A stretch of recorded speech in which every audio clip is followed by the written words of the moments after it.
Z and Millennium, personally I'm a Millennium, we were suggesting that as we fight the corrupt system right now, for future election purposes, we can have our own political party. So millennials are age 45 and below. So once we have our own party and our candidates are 45 years and below, we can now do what we call vetting for every position. We can start from the members of parliament down to the MCAs and the rest, even up to the Senate seat. Because the constitution allows a president to be 35 years and above, then you can even have a president from there. So that is one of the long-term solutions for this regime change. We have a political party for millennials and Gen Z. Then number two, we were talking about corruption. We were suggesting that everyone in their profession, like now if you have engineers, they are supposed to be now doing what you call audits on the Ministry of Infrastructure. And then for health, we have the doctors and the nurses. For somebody like me, I'm an auditor. We can be auditing how ESC operates and also the Ministry of Treasury and even now the Parliament in regards to the budget process because we understand how budgets are done. I'm a graduate of Strathmore University, School of 2011. So we understand how these budgets are done. Even clearly by just looking at the budget, we can even tell whether those allowances are overstated or they are not even making any sense. We don't even have to go too much into it, we can tell. So we can assist the population doing civic education in terms of how can this budget process be done? And if we can go alongside there was a, what do you call it? There was a bill. Please land. Pardon? Please land. You can summarize in the next 30 seconds so that we can give other people time. Oh, sorry. My next agenda was, if you notice today in social media, we were trying to target several ministries which have been doing corruption. That also can be the way forward for this movement. Because that way, if you push these ministries to reduce corruption, then definitely we'll reach a truth's end. So we are starting with the tail as we go towards the head. Because of course, it's difficult for us to occupy the State House, but you can start with this CS. So I think that is the best way forward for us. We start for ministries.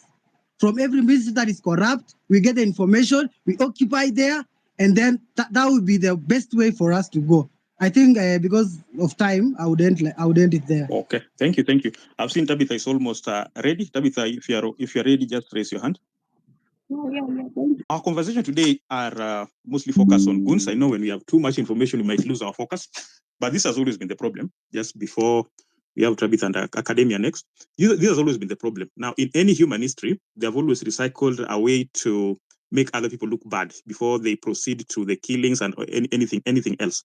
The first way is always to make people look like they're savage. It has always happened with the blacks. It has always happened with the Indians, even from the colonial era. It's always just to make people look bad. Like, these people are savages. They're killing people. They are robbing. They're thieves. All those things. That's what's happening right now. But this is a big question that we're supposed to ask. Now, for every places that were robbed with the goons, you can always count by means of time. How long does it take the security officers or the police to arrive there? How long does it take? Now, I was in the demonstration last week on Thursday in Rongai, and it really went bad. Now, the first time we were demonstrating, there were infiltrators who were very busy robbing people. And you saw what happened to them. The members of public, we were the ones demonstrating. In fact, I took a few photos. They were stripped naked and received a few strokes of canes. And we took them to the police station, Nyotu, together. Now, that's what happened. So it can tell you that we have an agenda that we're going in, but there are people coming in, infiltrating some sort of thieves, which means that there's another story that's coming in. So all I'm saying is let's be vigilant and let's force this story of goons. It was a new thing. It's something that has always been happening throughout history. They keep on recycling. Now, before I talk too much, academia, then Ndolo. Yes, thank you. Wodapa. For me, I think dealing with this kind of barbaric behavior and hooliganism, we just have to face it. The only way that you can thwart all the efforts made by government and any other thing relies in our numbers. If people go to the CBD in large numbers, there is nothing they can do. The only thing, there is only one common goal in revolution or in any fight, especially the one we are doing, is people to go or come out in large numbers. There is nothing people are going to achieve, whether you use tactics or what, it will still come back to numbers. Is somebody speaking? So I think when we are in large numbers, we will overcome or outsmart or outdo any other irrelevant things. And the aim of demonstration must be what we say, it hurts, you hit where it hurts most. So if you are demonstrating along the highway and there is no effect, you see, when you go outside, it must have value. There must be something you are standing out. Is anybody speaking? So we cannot demonstrate where Yes, academia speaking. the effect is not going to be felt. So we must bring the entire operation of the government, which is highly concentrated in Nairobi. That is the essence of giving. Otherwise, if you want to demonstrate in the field and go back home, there is nothing we're going to do. So we must go in large numbers to pass that message. And this kind of galism or barbarism kind of behavior, what they are trying to do, they are trying to do that is a kind of threat, that is divide and rule method, so that they will always employ such kind of tactics. Or if you are afraid of that, then there is nothing we are going to achieve, because they are ready to do that as long as you are going out. So the only time that we will thwart all those methods or tactics is by turning in large numbers as persistently pursuing that common which we must do. So our effort, our aim, everything we are going to do must rely in numbers. As long as we are focused on what we are going to do, we must go where our presence must be felt and the effect must be felt by the government. We cannot afford to go to Thika Road or where. If it is Thika Road, it must be Thika Road to the sense that there is no anything that can, we must paralyze something. That is the essence of demonstration. Otherwise, if we leave it, we can go to demonstrate to Uhuru Park, Kasarani, and all that, people go home. They will continue doing other things. So I think, as I learned, let us unite. Let us not be swayed by other tactics of government. We know that they will do that. As long as we move to the streets, there will always be goons. The hooliganism will be thwarted when we come in large numbers.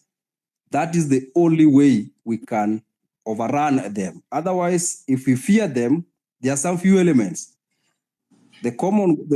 For us, let us go in good numbers and go where we feel or where our presence must be felt. Let us not misuse that opportunity. Let us concentrate where, when we go there, that number alone will interfere, will paralyze so many other things. And as a result of that, we are able to achieve what we can do.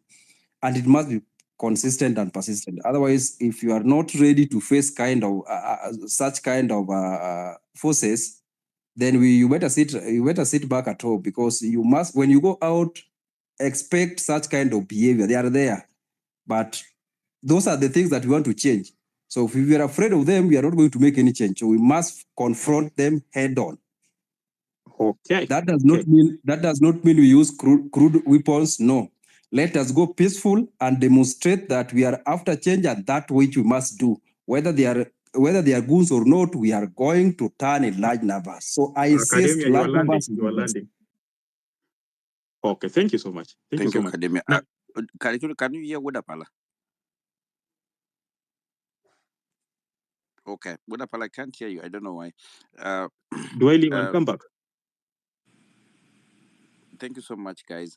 I think we appreciate everybody. Dr. is here with us, and we want to condole with our fallen heroes who have been killed because of what is going on.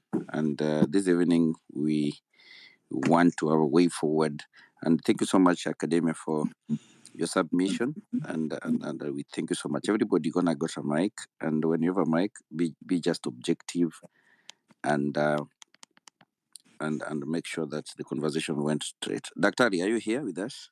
I'm here. Can you hear me? Yeah, I can hear you very well. Yeah. That's okay. I'm ready to go. I'm ready to contribute if you're ready. Right. Let me talk. Wodapala, if you can go, because I can't hear you, do this. Just drop, then come back. Okay, Dr. can go ahead. You can go ahead, and then Justice Makonyango will come in. Thank you very much, hosts. And I thank all the participants, the people who are listening and the people who will be speaking and the people who have spoken.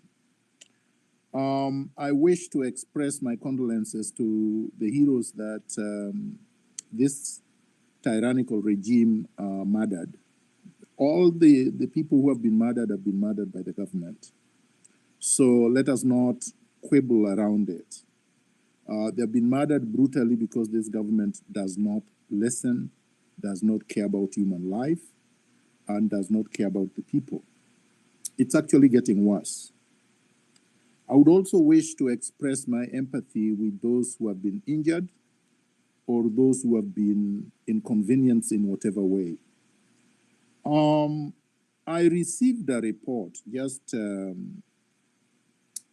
few hours ago that they have started basically, they issued a statement with pictures of individuals that they say were involved in incitement and other alleged criminal activities. But the curious thing is that they're charging them with using or chanting the word Ruto must go. And they're saying that is incitement. I want first of all to say, we have to use Ruto must go. You have a right to use Ruto must go as part of your right of free speech. We cannot allow Ruto or anybody else to define for us the words and statements to use. He does not own the Constitution, he does not own Kenya, he does not own us. We are not his slaves, and he cannot tell us that we cannot use the word Ruto must go. If we disapprove of him, we have a right to express it in the strongest language possible. And Ruto must go currently captures our sentiments, our feelings, our disapprovals. So that's what we have to use. Now, why do we have to use Ruto must go? Apart from delegitimizing him, Ruto does not have enough police officers or even military officers to arrest 54 million Kenyans. They don't have enough policemen, they don't have enough magistrates, they don't have enough courtrooms, they don't have enough jails to put anybody in. So jamming the system is part of resistance. The more multitudes shout Ruto must go, the more he becomes completely unable to do anything. We have to jam the courtrooms where these individuals are being taken to paralyze them so that even charging them becomes difficult. It has to be done in such a way that the system is unable to go on with business as usual. I have heard a lot of statements, mostly people, I don't know how to describe it, but it's disappointing, the statements I'm hearing about the goons. First of all, anyone who has been involved in struggle, any struggle against any oppressive regime, some of us have been in this thing since 1987 against Moi regime, understands and appreciates the fact that there will always be a few who are hired by the state or by the tyrant to terrorize people. So we expected the goons. I think last week I said, if they didn't hire the goons, I would have been surprised. Because then that would mean that Ruto had learned and wanted to subject himself to operating within the constitution. But we know he doesn't. So we expected him to use his cronies and his goons to hire goons. What disappointed me is that there were less than 500 goons, basically. Less than 500. I don't understand how 500 goons can overpower thousands of people. Yet, most of them were just carrying sticks. These people should have been arrested by the crowd because citizens' arrest is allowed under law. You can arrest any criminal as a civilian if they are committing crimes and the police are unwilling or unable to arrest them. Or if they are committing crimes where the police are not there, even if the police were to act under the law. But we know we have a rogue police force, a police force that believes that they are only serving an individual. They're not serving the citizens. They're not serving the country. So I do not believe that running away from these goons, unless they were armed with AK-47s. I didn't see that. I saw ragtag people walking on the street with sticks and people running away from them.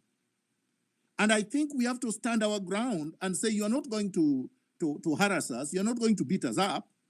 If we are 10,000, 100,000, 200,000, why are we running away? Honestly, let us get a grip of ourselves. I know that a lot of people believe that it's better said than done, but I've seen very brave souls confronting them. Let us confront them. Let us not run away from Sudi's goons or Sakaja's goons, because you have a right to resist. You have a right to self-defense. Somebody cannot come to your home or come to your business and beat you up, and you turn the other cheek. We must tell the regime that turning the other cheek is not an option. People are going to exercise their right to self-defense. I agree with the businesses that said we are going to protect our businesses. They should. They should protect their businesses against looters. But they cannot turn their crude weapons on protesters who are not invading their premises. So, come to the statement that was made by the gentleman calling himself academia. I agree with them. If people had turned out in their millions, Ruto would be gone by now. And we would not be talking about goons. As long as Ruto knows that he can hire a few goons to harass people and then the majority of Kenyans will stop demonstrating, he will continue using them until 2027. Is it something that we can afford to go through? My respectful submission is that that should not be an option. We should not allow Ruto to basically plow his way through this mess by brute force. I come to a most important point here. Have we achieved anything? I have heard people say we have achieved what we set out to do.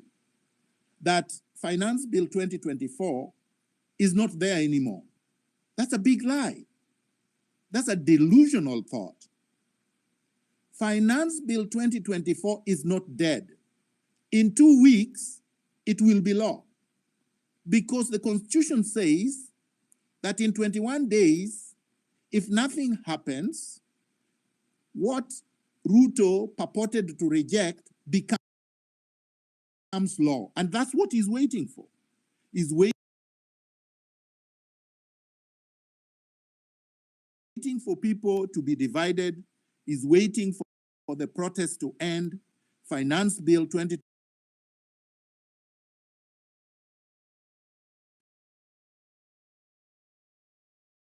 mean that Rex and others whom he has killed, the people who have been abducted, the people who are getting charged, the people who are getting harassed, the people he will continue to brutalize. We cannot allow him to get away with this.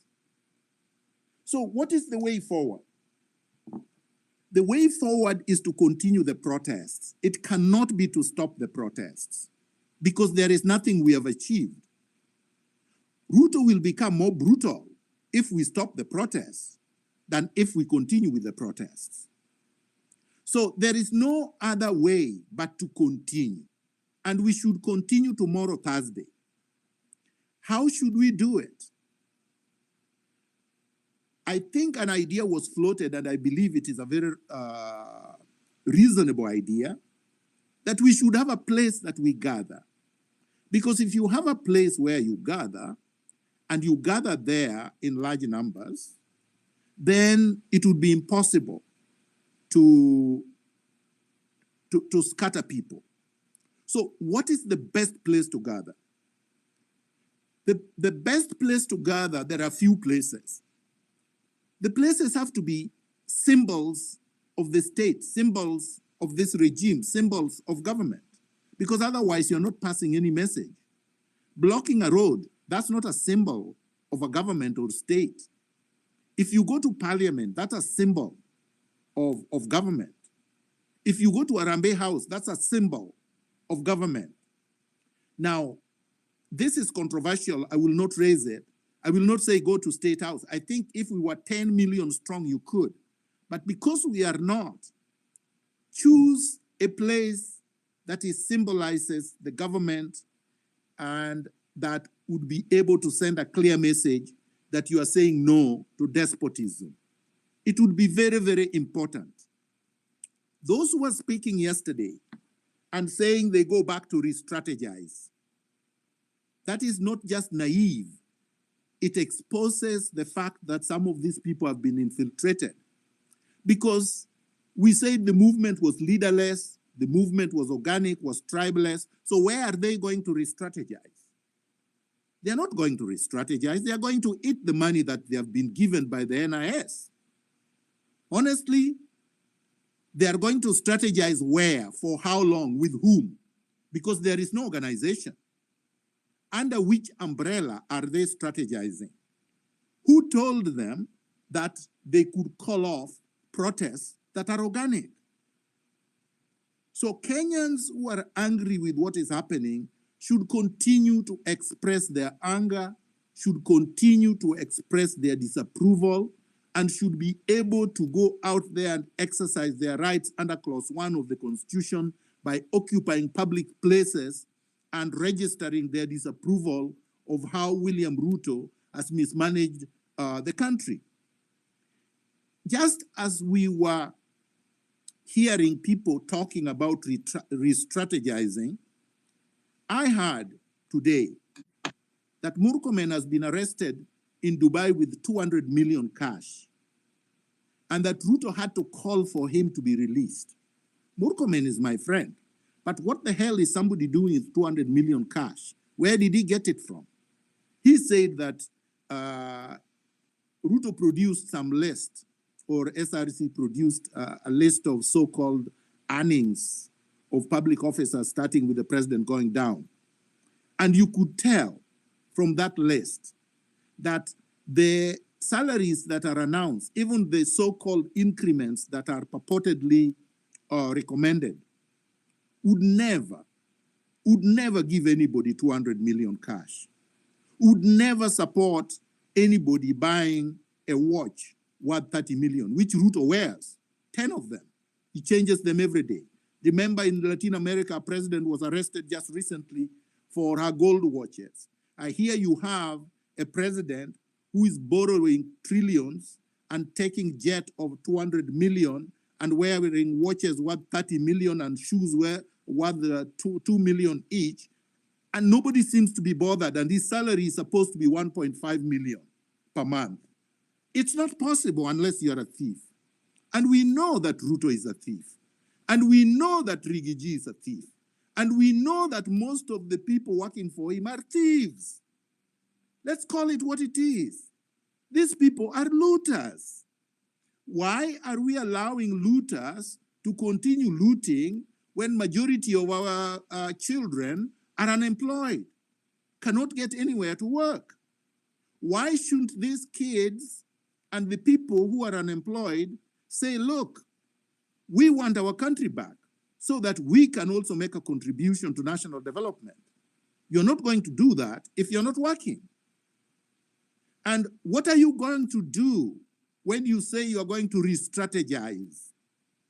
You're going to sit at home? What are you going to do? What are you going to eat as you quote unquote re-strategize? And really, what is there to re-strategize? The formula was working and is working. The protest brought some concession, but not a complete one, because Ruto simply played games with the people. He pretended that he's not signing the bill into law, but it will automatically become law in 21 days. So what is it that people want? We did not bring, the people of Kenya did not bring the goons on the street. The people of Kenya did not hire the goons to harass them. We know the people who hired them. Why didn't the police arrest the goons? How come they have not been summoned, but individuals using Ruto must go on their ex posts are being summoned? We must call it as it is. It's because Kenya is being ruled by organized mafia, organized criminals. They know they are organized criminals. They don't make no fuss about it.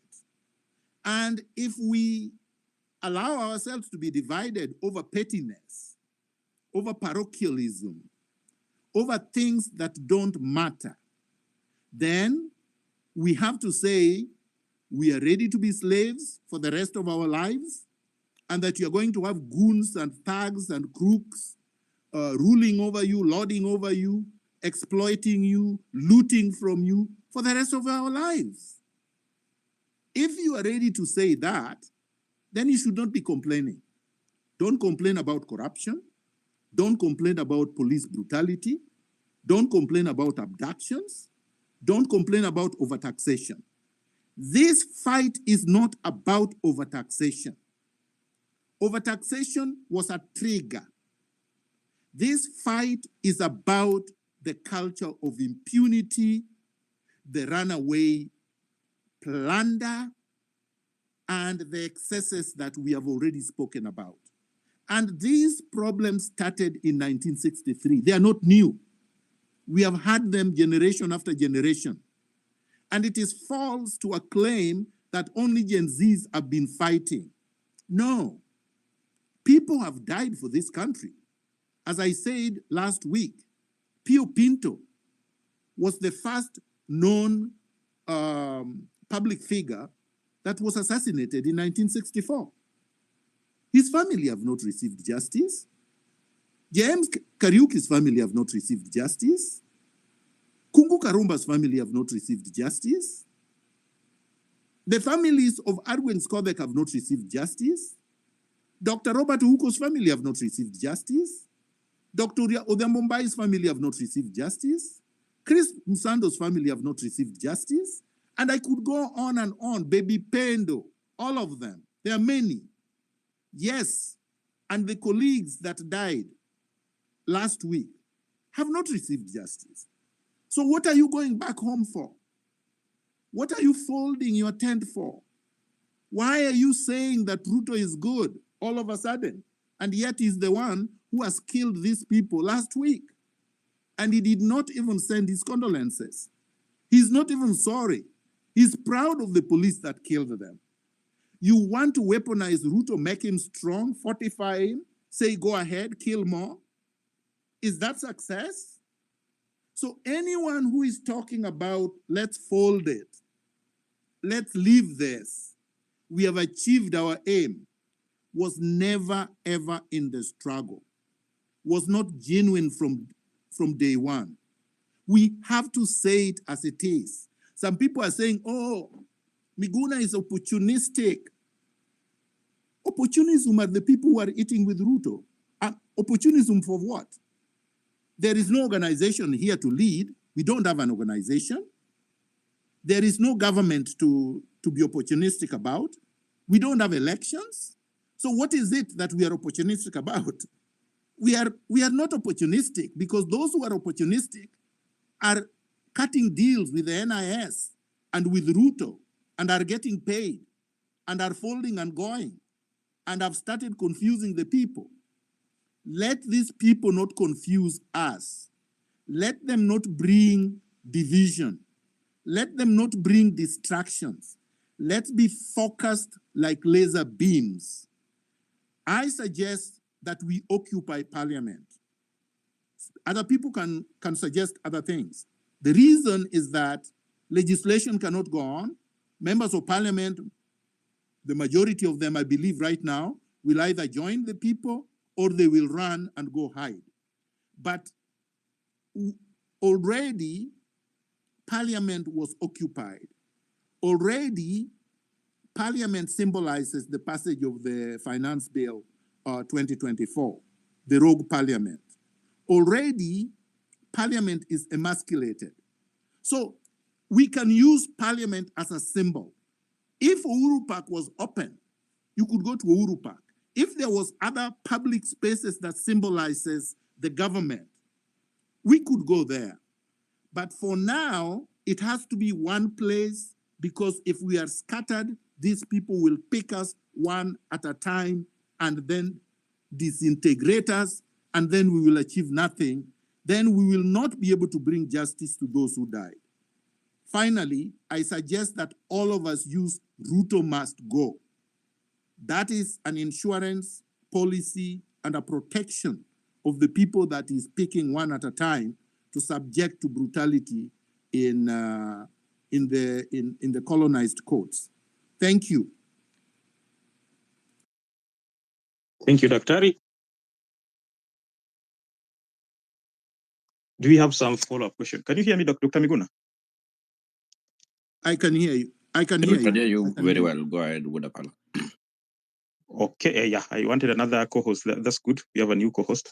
Now, all I wanted to ask, can the Law Society help us in case of the people who are getting abducted? Because that's another thing that is killing the momentum. What can the legal minds that we have in Kenya help us in this case? My friend Wodapala, the Law Society has gone over and done wonderfully. So they are already helping. They're doing more than helping. They're doing this pro bono. They are representing all the people who have been arrested. And the Law Society president has been more than revolutionary. She's attended courts, she's attended police stations, she's always there, she's taking calls. So we are getting 100% cooperation from the Law Society.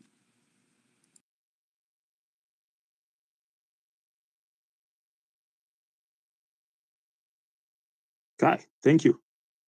Be real, my co-host. You can take it over. I'll be going through the comments later.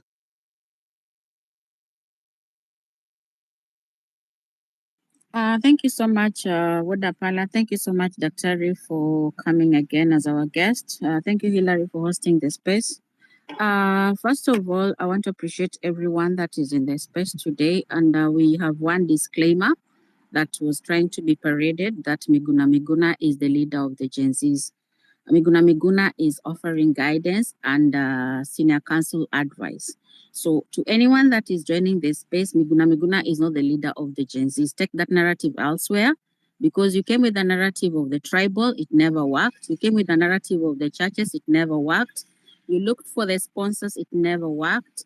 You looked for separation and division, it never worked. Now you've taken a few of the people that had the many followers trying to compromise them to kill the momentum. That is also not going to work.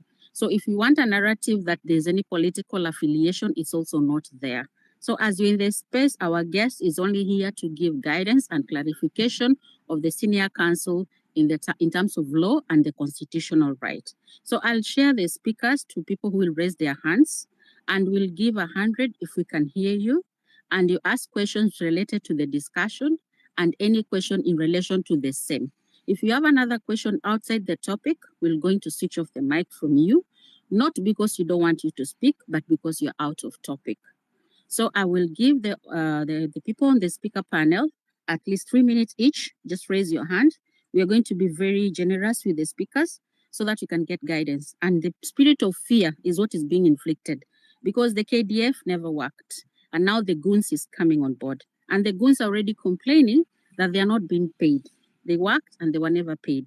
So if you see things are working towards the goal, then know that the eye is on the prize. So aim at the prize, forget about the narrations that are being spread across. And in Kiswahili, they say wanatapaka to find a reason for everything. But the reason is the poor governance. The reason is the poor leadership. Marge, welcome.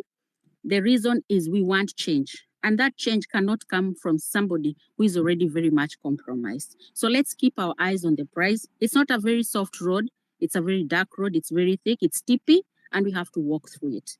So I'll give you Tabi, and let's be positive. Let's be 3 minutes each, and let's focus on the topic. Kindly. Thank you very much.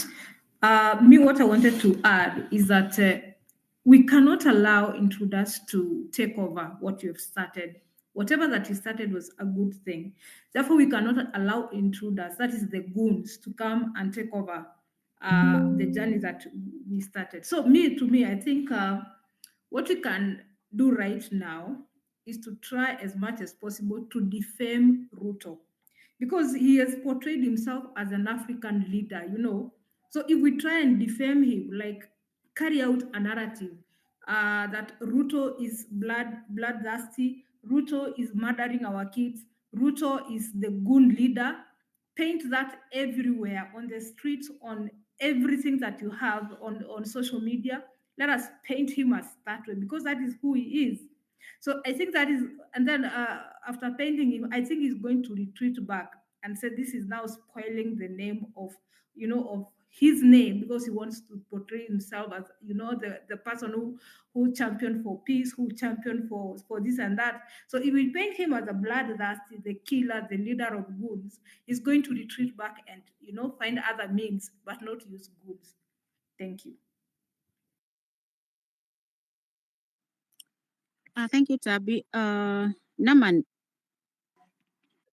Thank you very much, everyone. First of all, mad respect to those patriots that have fallen in this cause, and we stay to soldier on. Now,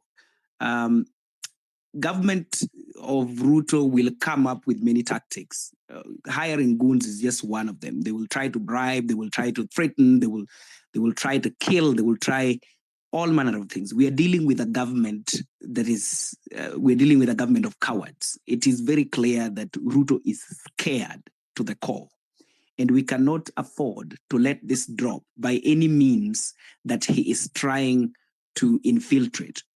I want to reiterate a point that Dr. Miguna, thank you, that Dr. Miguna said, that our numbers, our success is in our numbers. If we come out in numbers and we do citizen arrest for these goons, this thing will succeed. One thing that has been done in the past, that we have been able to profile even police officers that have shot and killed people. So we can do the same thing with these goons. They are not from Tanzania or Burundi. They are from the same estates we live in. We can profile them and find them and put them in the limelight, at outside arresting them. Let's get the cameras on. We should arrest them and deliver them to the police. Of course, I know the police is abating this so that there can be division. And of course, we've seen the division coming in, people saying, oh, businesses are being destroyed, and then this is not working, it has been infiltrated. We are not going to be distracted. But teams should make sure that we take pictures of these people, we get who they are, and we deal with them. And once they know that, because they know we outnumber them, we will stop them. But we know Ruto is not going to stop at hiring goons. He's going to come up with tactics. They're busy every day crafting, because they are crafting means, because they know they've been cornered. Thank you. Okay, Biril, you can also accept new members. I'm trying to accept some of them. I am sure there's a problem on my side. And then open your inbox so that we can have our side communication. Thank you very much. We'll go with the Prof and then Masika. If you have a question, if you have anything relation that you're leaving off, you're also allowed to bring it forth, as Dr. is here with us for 2 hours. Yeah, thank you so much. I hope you can hear me. I'm so glad that Dr. Miguna is here to give guidance, and thank you so much, Hilary, for this. My main concern has been the goons who have really, in a way, demoralized the members. Yesterday, when we were on the same space, people used to say, we need not to go to the field tomorrow. But the question here is, I am very sure this is a tactic that is used by the government to demoralize us. Numbers is going to help us, and when we say we go out, we are going to go out. You have realized that in the other parts of the state, that is Kisumu and the western regions, we've not had even cases of death, unless otherwise for yesterday. But I'm not sure why Nairobi is the case. And we need to really focus and never get demoralized, because much as goons are going to be part of us, yeah, we are going to be members, marching, making and defaming Ruto, who we must ensure that goes out of office. But when goons are in between us, who we cannot identify, we cannot tell that the person marching beside me is a goon carrying a knife, but that is not going to be the question. So sorry, and we know we are going to be very, very sorry and remorseful for those people we have lost in the means of trying to fight for the liberation. But I'm very sure that us being strong, us coming together in numbers, us knowing where to be at the right time and exactly what to be to say, being our vocals, being our slogan, Ruto must go, as Dr. Miguna was saying. That should be the thing. That should be the name. Yesterday, DCI released a list of members who they are tracking. But to be surprised, later on, you see that one of those goons, the guy appearing on the left side, first row, is someone who had taken a photo of a selfie with Osoro, who has been very vocal and so proud, making and saying a lot of things that he cannot even say sorry for voting yes. So you realize that these are tactics that the government have put in place, and they will continue consulting. But as yesterday, you remember, a member said that we need to even dig deeper, that what are the ways that the government will always use to tame a revolution. The revolution has stopped, and it never stopped, and it never has started, and it never stopped. And what we need to keep it to our mind, colleagues, is that this is a thing that we will say has stopped when we have reached the cross line. And I was saying, we need strategies. We are not structured, and that is a very good thing, because we are not going to say, hey, we want to listen to you. What are you saying? We are elites. We are people who have gone to school with degrees, with papers. We are strategists.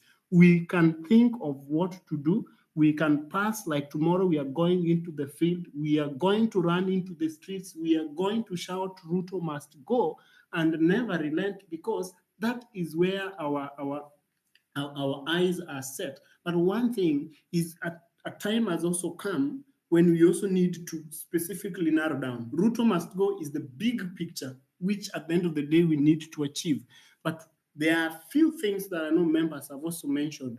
How do we start? The CSS, we know how the government has been working. We know the ministries, some illegitimate positions that the government has created. So as Dr. Daktari was mentioning, we have very specific places which acts as a sign of the government, the representation of the government, a symbol. If we go there, much as I know, the police that have been deployed in the streets will bother us. If we say we want to meet at a specific point and we come from all corners, you realize that they have blocked all the roads heading there. So at no point are we going to find ourselves at a very specific rendezvous. But I know that the strength that we are going to put on the streets, shouting, making noise, and shouting against the government, then that is going to work out. I want to thank every member for holding still. We have to mourn our members who we have lost, but we are sure that whether we lose them or not, at one point or another, when we are writing the histories of the country, we are sure to say that that was us who did it. We remember, this is my last statement, that in the history of the revolution of the world, most of these countries that were liberated from either punitive governments or any other kind of unwanted government, they were youths.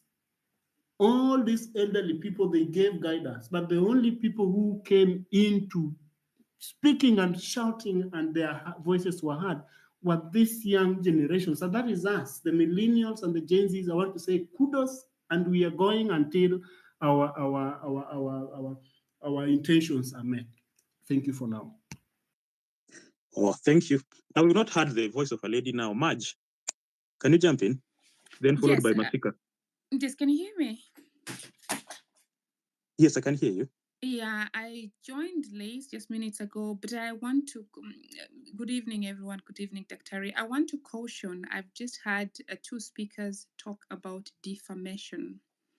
Defamation is not legal, not unless you're using it to imply a different context.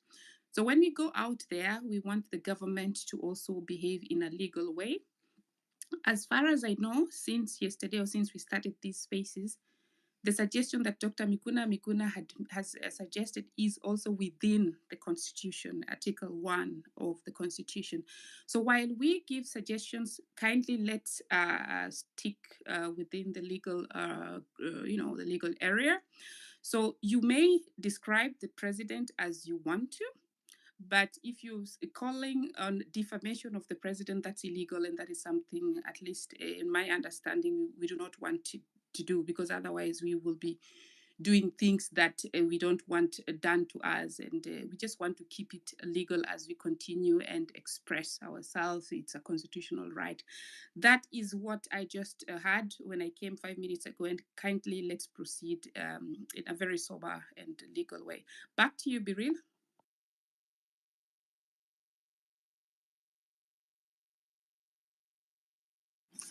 Thank you so much, Madge. Masika, and I like what you've just put across, and we appreciate that. Can I just say something very, very brief?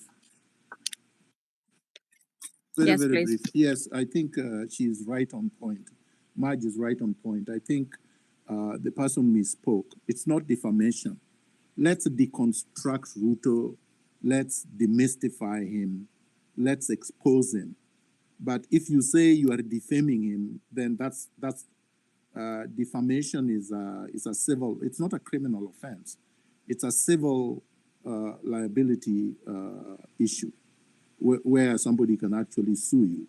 The president cannot sue you for defamation or for libel because, as the one holding the highest public office, he can be criticized with the most unkind words, and he really has no place to go. So use the unkind words, but he can't go to court for that. The second thing I wanted to say is that we have to be careful. Please do not unnecessarily give your address, where you live, where you are, what your profession is, unless it is absolutely necessary, where you went to school, which year you graduated. Because essentially what you're doing, you're giving goons the weapon to come and hunt for you. I'm not saying you run away from them. I'm simply saying we have to avoid recklessness. Thank you.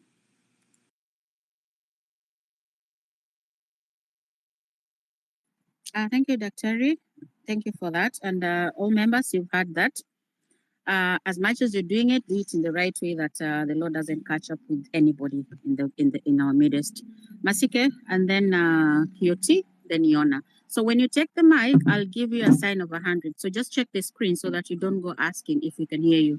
When you see 100 from any of the panels, just know that you can hear what you're saying. Carry on, Masika, then Yona to take it up. Thank you so much for giving me an opportunity on this space. Mine is going to be very, very brief. Number one, I just want to encourage everybody that let us marshal our numbers. Goons have never succeeded in our democracy, and this is just a coward way. This is just a very, very silly way Ruto is trying to deploy so that we are distracted. Number two, if you follow today's Senate proceedings, these guys are just trying to show us that they are trying to redeem themselves. They are just trying to awaken themselves concerning the crisis that we have in the country. They are not, my friends. They are not. They're just trying to soothe people so that when people retreat, thinking that the parliament is now redeeming itself to work for the people, then they will bite us in a very hard way. So let us not buy into their lies. Let us not buy into their propaganda. So we just need to forge forward. We just need to focus.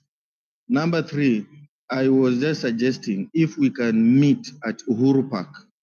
The moment we collect the required number, then we march out in the streets. Number four, at least if we can have the PA system so that the youths, the Gen Zs can also have entertainment during that period, it will be better. Thank you so much. Thank you, Masipa. So you can drop from the mic and then Yona to take it so that you can add other speakers. It's 3 minutes each so that everyone can get a chance to speak.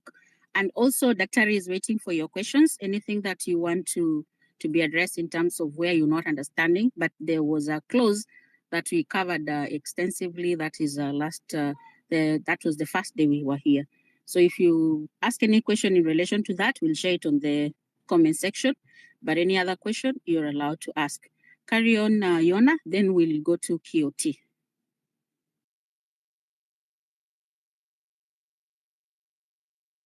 Yona? Yona is far. QT, take it. Okay, thank you so much, the host and the co-host, and also Daktari for joining us this evening on this space. Personally, I'm in the age group of the Gen Z because currently I'm 23, turning 24 next month. And so I'm so proud that this revolution has come at a time when I'm in my mid-20s. So I'm one of those guys who are really passionate about what is going on as far as redemption of our country is concerned. And of course, I've been on the streets every now and then, and also I've been online. So I'm trying to fight both on the street and both on online. And of course, whatever happened yesterday, as I said, it was uncalled for because the police officers who are supposed to give security to the peaceful protesters were firing the tear gas and the round wounds to the protesters, while the goons who are now trying to break into other businesses, they were being watched. So that one is clear that the state or the government was behind whatever happened yesterday and whatever happened in previous demonstrations as far as goonship and breaking into people's businesses is concerned. And now my point is, from now henceforth, at times we'll be on the streets and at times we'll not be on the streets. So my fellow Gen Zs and millennial and any other person who is interested in taking part to the redemption of this country, never get tired. Because when we speak something on social media and we are giving it 100% backup, that one is strong enough to send a message to those people who are in the government that are doing absolutely nothing. So let us use every available means, online and on the ground. When we go on the ground, let us even shut our social medias down so that we are now on the ground, we are giving it 100%. then the people who are in abroad and the likes of Marge, and you can now help us on social media. Of course, we can even structure our revolution. I don't mean that we have the leaders, but we can have some people who can volunteer themselves so that they can be streaming live each and everything that is happening on the ground. They share photos, they share pictures, they share the videos and the clips. And then after that, when we are done, we come back and analyze what did we do right and what did we do wrong, so that the next day we maximize on the negative side that we have portrayed on the street. Then I've also heard that currently when you say Ruto must go is an incitement, but is not an incitement. For this country to grow and be a first world country, then Ruto must go. For the judiciary of this country to work independently, Ruto must go. For us youth to get employed in the government and outside the country, and outside the government, then Ruto must go. For us to get good public means on the roads, it's honestly that Ruto and the entire regime, they must go, because we've given them time. It's now almost 2.5 years that they have been in the government, and they have done absolutely nothing. Even the projects that they are running currently, like the housing project, that project doesn't belong to Ruto. It belongs to the previous regime, which was being headed by Uhuru Kenyatta. So everything in the country is at a mess because we are having this guy as the head of state. Yet he has had so many cases. I remember back when he was the agriculture minister, everything was so worse because I was young by that time, but we went through that process. We know what everything happened, and now he's the president. Look at his cabinet. Every person is just offside. They don't know what they are doing. They don't know anything that they are supposed to do. Look at the parliament. The parliament is being run by the executive. There is nothing that we have an independent government, executive, judiciary. We don't have an independent legislature. We also don't have an independent the police force. So for this country to thrive and for us to move from the third world country to the first world country, then Ruto must go. Thank you. Thank you, Kioti.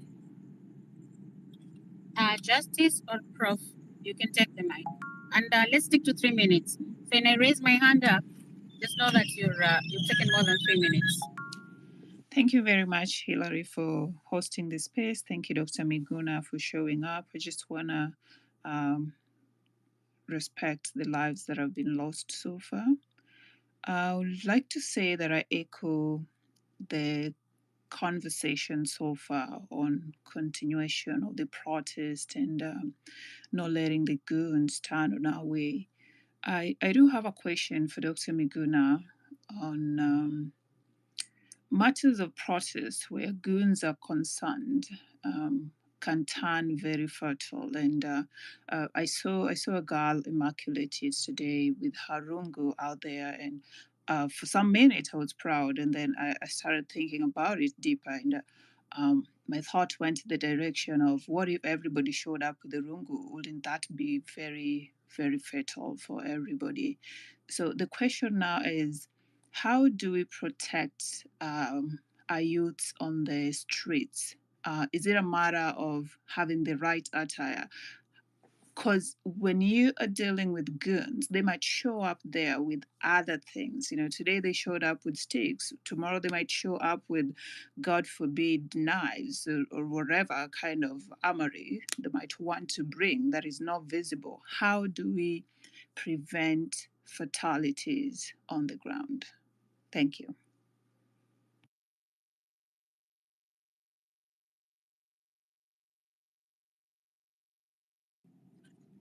Daktari, would you take it, or we take two more questions, then you answer them at a go?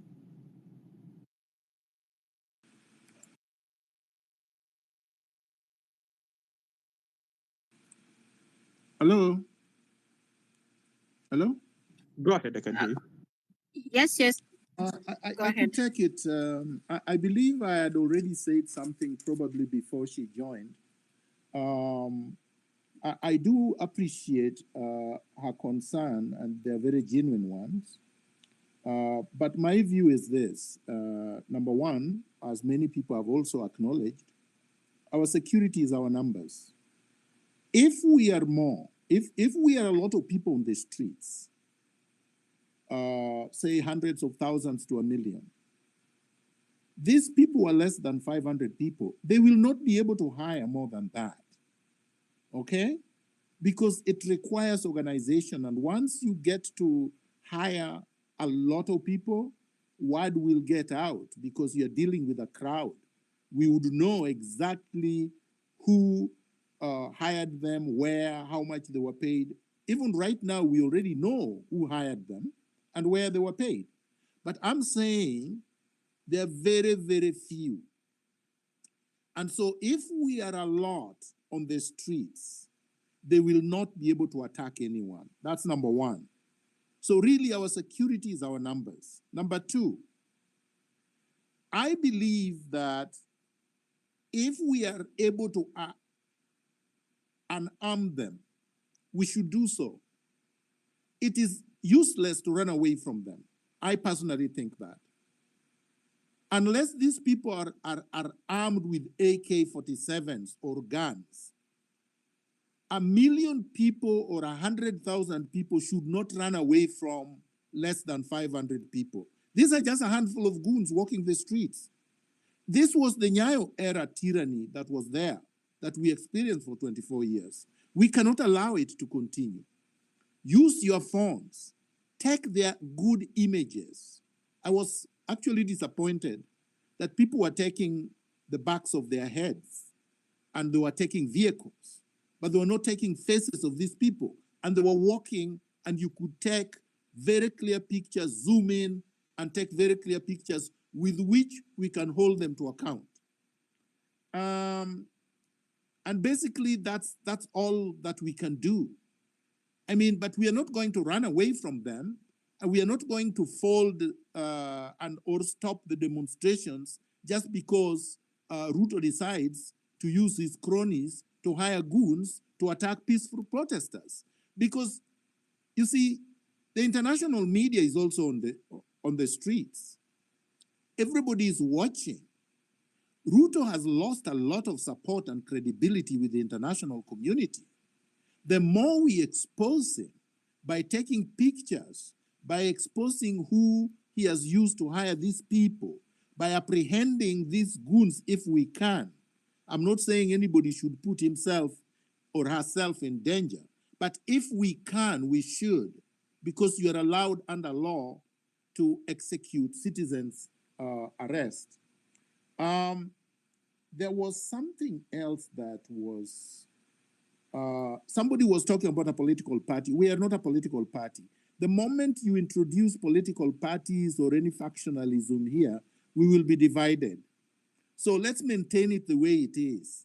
No political party, no political affiliation. We are just Kenyans who want to transform our country. I thank you. Thank you very much, Daktari. And if you had actually, due to this pressure, I think you'd say the Senate House today, many were trying to sanctify themselves, which is, we call it a voice of reason, and everybody feels the conversations need to be heard right now.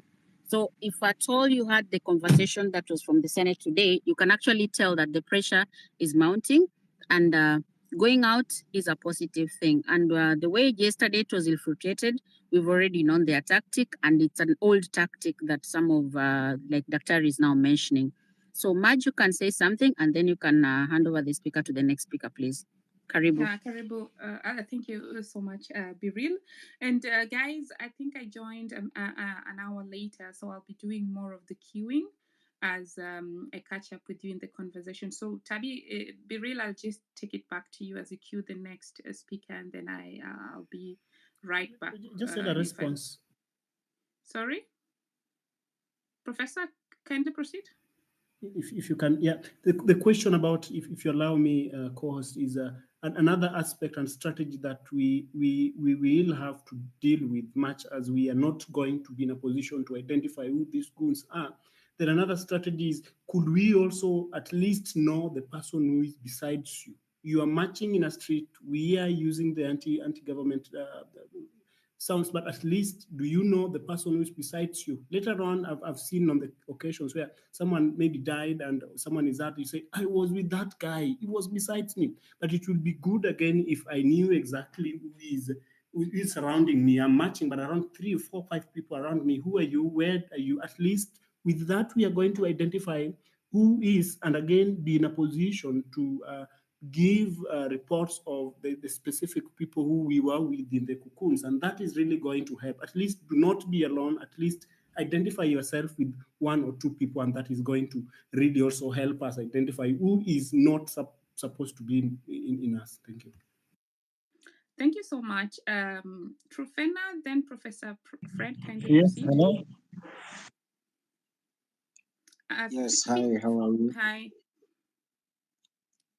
Kindly I think you're proceed. Finya getting... Tena, I've had you. Just a moment. Trufena, kindly proceed. Okay, hi, how are you? Fine, thank you. Thank you. First of all, my condolences to those who lost their lives and their families. I'm really sorry for them.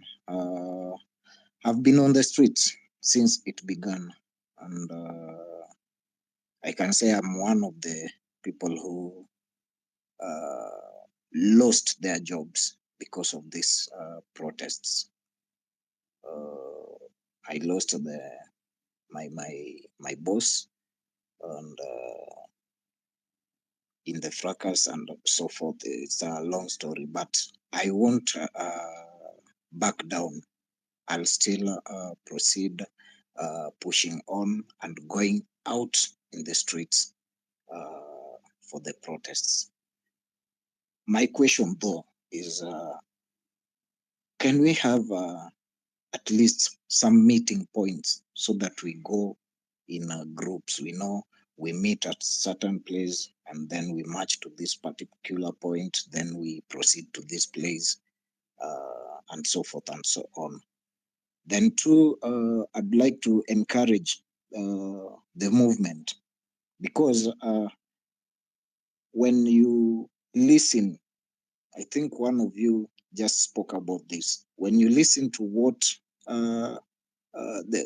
transpired in Senate today, it means that the movement is effective.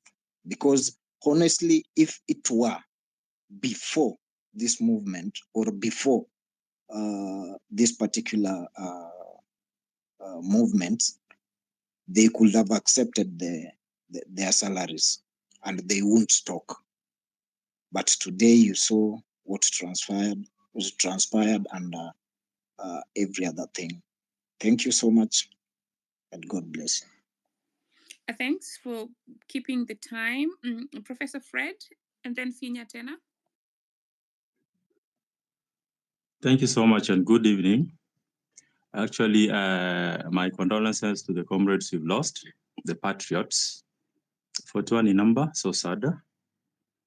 What I want to say, actually, I want to echo the sentiments of Dr. Miguna.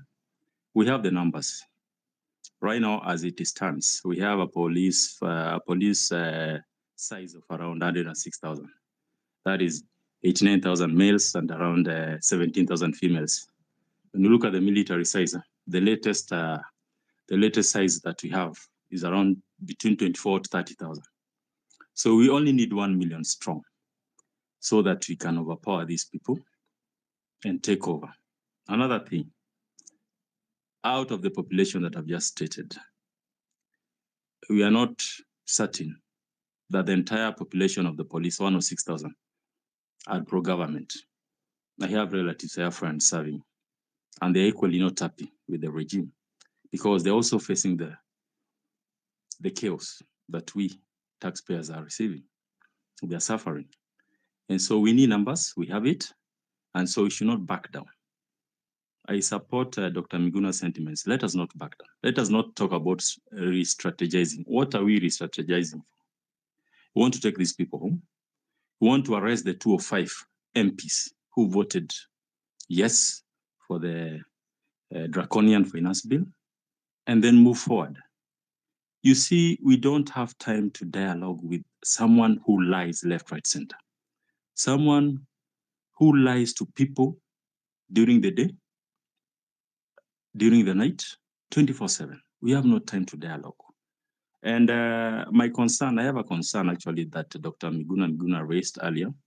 This person is waiting. Dr. Ruto is waiting for the 21 days to elapse.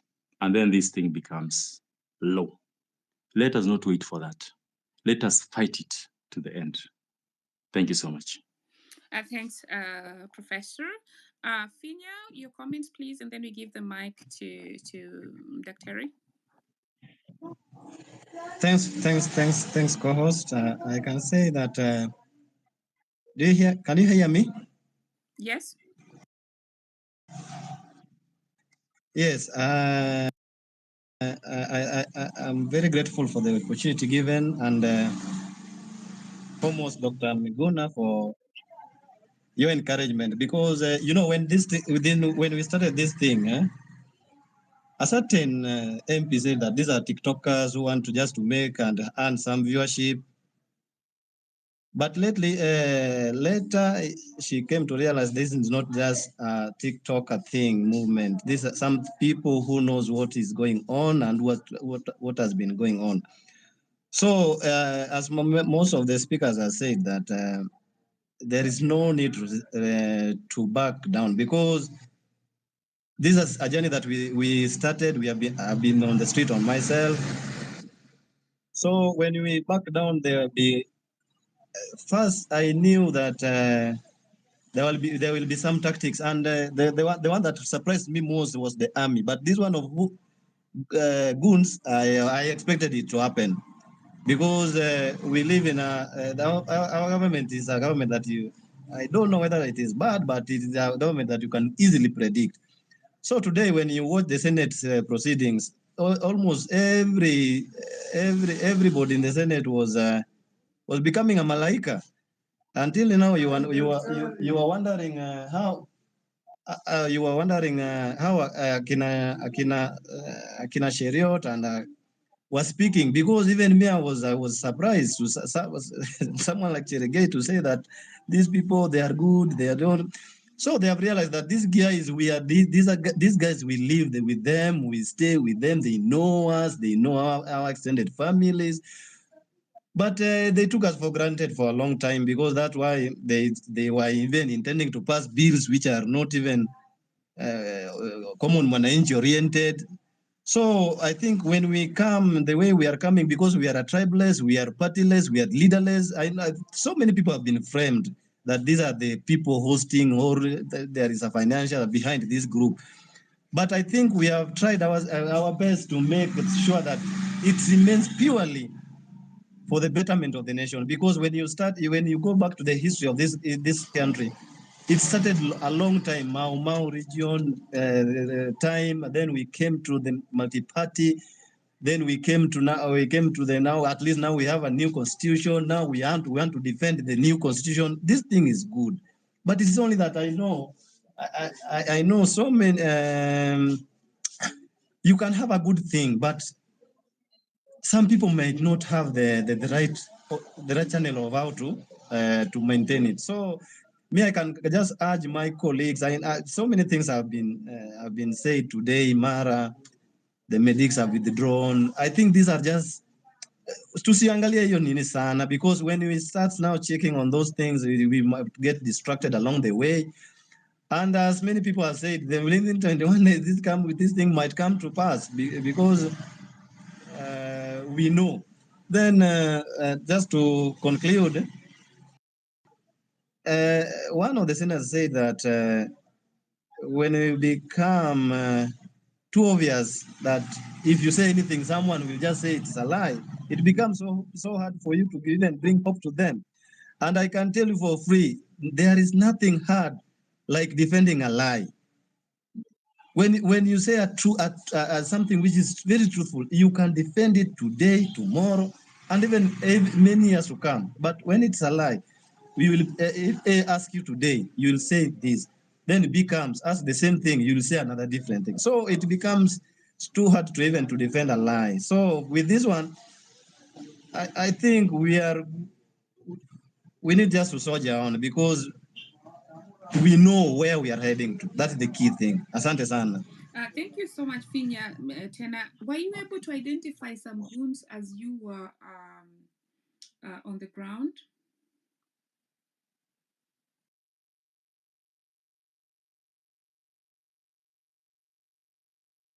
Sorry? Did you by any chance see the goons that some of us just saw on the TV? Did you by any chance, were you able to identify some of them or to see a group of people that were acting differently where you could say this could be goons? I mean, you know, when those I mean, you should only answer if you're comfortable with it. I don't want somebody coming for you to go and identify those goons for them. no. You know, okay, yeah.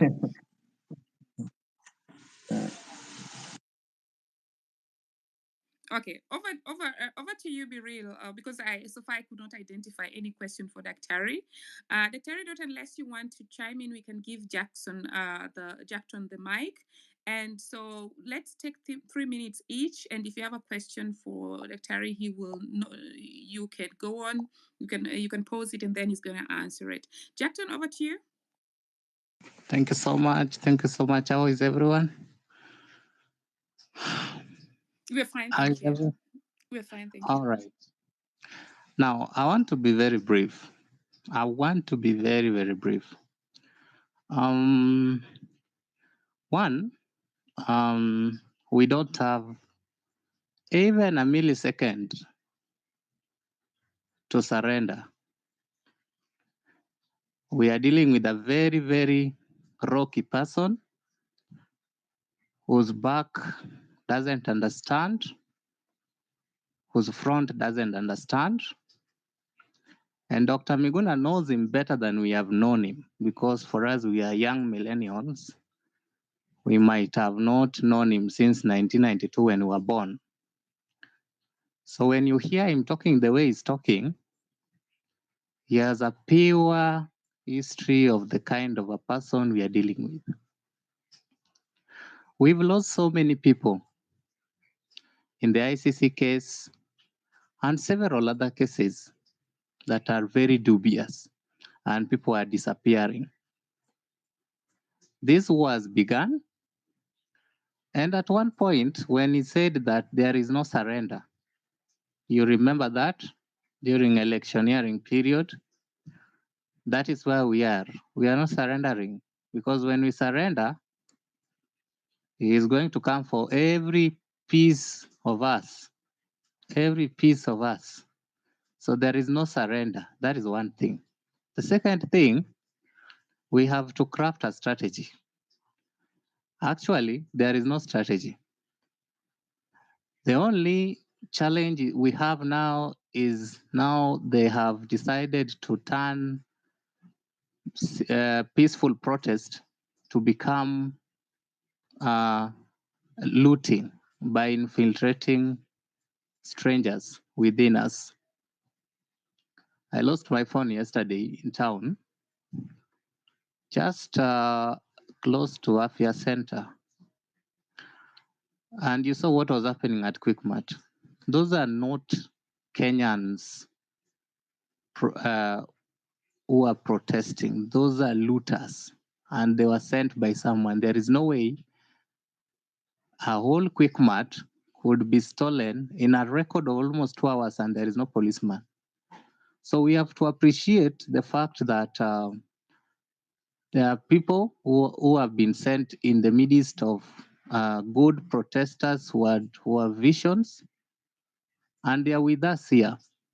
So we have to, maybe we'll have to consult our seniors like Dr. Miguna to give us a new trajectory on how to deal with such kind of challenges. The third thing, as we said earlier, that we need to deal with one thing at a go. And even if it means punching our footsteps close to the offices or the parastatals that are concerned, we need to face one thing at a go and ensure we put it down. We started with finance bill. We will be going to IBC. We are going to Ministry of Health, Medic.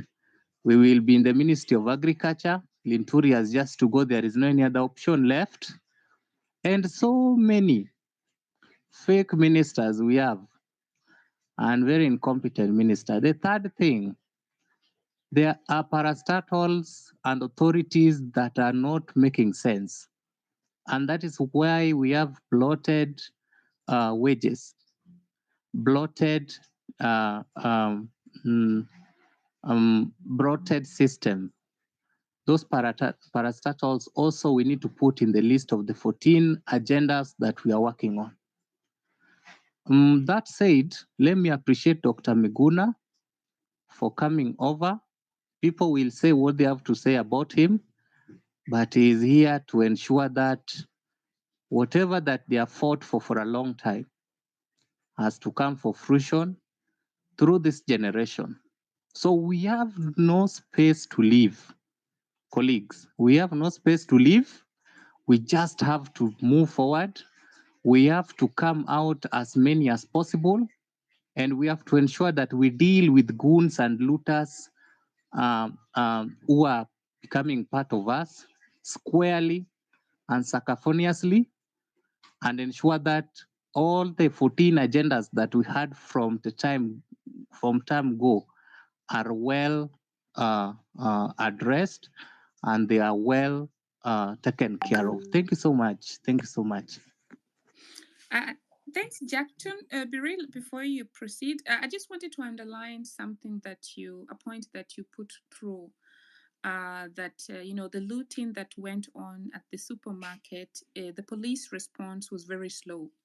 So this is a matter that needs to be investigated because it's suspicious. Another thing that's very suspicious also during the Occupy Parliament process, the police knew this, the protesters said they would do this, but still, it's like they didn't take enough precaution. So they're leaving a lot of room for interpretation. So the question here is, are they doing it intentionally so that they can portray to run a narrative that they want to run? Because honestly, looting cannot go on for hours without police intervening or parliament being occupied and the police are really overpowered. So they needed to put in more people. Over to you, Biril. Actually, Maj, from the videos that went on yesterday from the people that were actually on the ground, you'd see a reaction from a cop to the protesters. But when the shops are being looted, there's actually one video that was captured. I'll try to find it.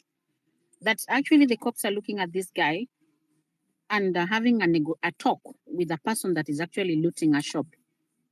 They were like actually doing nothing if you watch those clips. So their problem was with the protesters, but not the looters. And that's why it raised a lot of concern. And then late in the evening, there's a clip on Cyprian Nyakundi's page that was showing actually when they were being paid in the evening at around about 8 o'clock. It was well captured. So it was a calculated move so that if you look at the approach that they're trying to do is now for the business people to complain about the peaceful protesters that their businesses are being destroyed. Yet somebody employed these people to come and destroy to bring a distraction and a diversion of attention. That was what I noticed from the clips that went on yesterday. So we'll carry on, but we're coming out with we'll try to advise the people that are going out there on either dress code and meeting on a centralized point, not meeting on different kind of locations. Lukisha, you'll go, and then Ken Query, then Sumbaro. Dr. Jackson, allow me to drop you from the mic so that you can add more. And then let's stick to 3 minutes. And we would appreciate questions and people that were actually on the ground to be on the speakers panel. And if you're on the ground and you have something pressing, kindly join the speakers panel. We're trying to add as much as possible from the people on the ground. Lukish. Okay, Lekishon is my name. I am not. Thank you. Sikuwa kwa ground, mimi ni Mkenya kutoka upande huu wa Norway. Lakini niko na watu kwa ground. Sijui kama unaniruhusu niongee. I'll give you 2 minutes because today we want actually the people on the ground. Alafu, I'll give you 2 minutes only. Okay. Kindly. Mimi langu ni kupongeza na kufeel vizuri. We are dealing with the chief of Goons in the president. We know his history, hiyo ndio tumekuwa tukisema, and his followers ama his cabinet members, some of them kama Moses Kuria, we know them. These are the people who want to disturb the peaceful demonstrations. What is shocking this government ni wameshtuka, kumbe Kenyans can be united without a political leader, with no tribal backing. So they are trying to gamble left, right, center. Na kila ambacho naona, it's like they are about to succeed because protests ambazo tulikuwa tunakuwa na millions of peaceful demonstrators, thousands of them, seems like sasa tumeanza kuachia goons. So how do we reclaim this movement ambayo imeanza, kwa sababu they are about to succeed? When I read the signs, watu ambao nilikuwa na wao wako kwa ground, wengine wanasema tukienda tukipigwa je. So ningeuliza Dr. Miguna, in such a situation, what do we do so that people wenye wako kwa ground wasikuwe na uoga, wajitokeze in thousands kama walivyokuwa? Hii imetetemesha.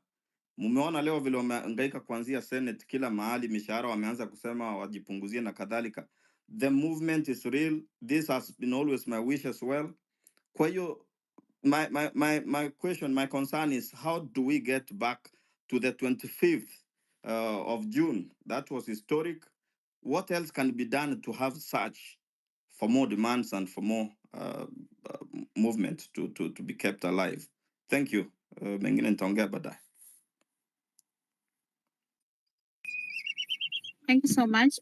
Ken Kwe and then Sumbaro. Thank you, Hilary, Maj, Biril, for hosting the space, and thank you to Daktari for being part of us today. Nilikuwa kwa ground yesterday, and I didn't spend the whole day in town. When things got ugly, I decided to go back home. Yeah, so I just want to run us through a few points. Number one, I want to make us understand why the political class hired goons. So for me, I think the first reason is to demoralize us.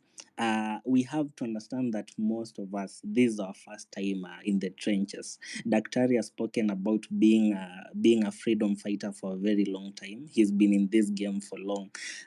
So for some of us, this is uncharted territory, and I think most of us will agree with me.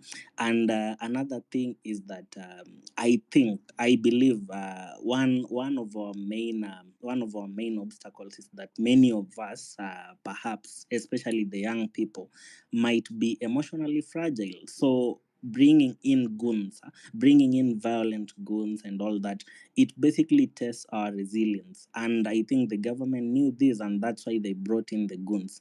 Secondly, I think they brought in the goons to taint our credibility, both domestically and internationally. One of the main things about these demonstrations is that we've really won the domestic and international community's hearts. The first 3 demos, we had restaurants throwing bottled water to demonstrators, and that shows the amount of support we had. Yesterday, just before I headed to town, I had a call with my father, a conversation. He's a bit old, and he was encouraging me, telling me that it's a high time we get these people out of power. And so we had won so many hearts. And the moment you introduce goons and they bring violence and chaos, you taint our image and we lose that support.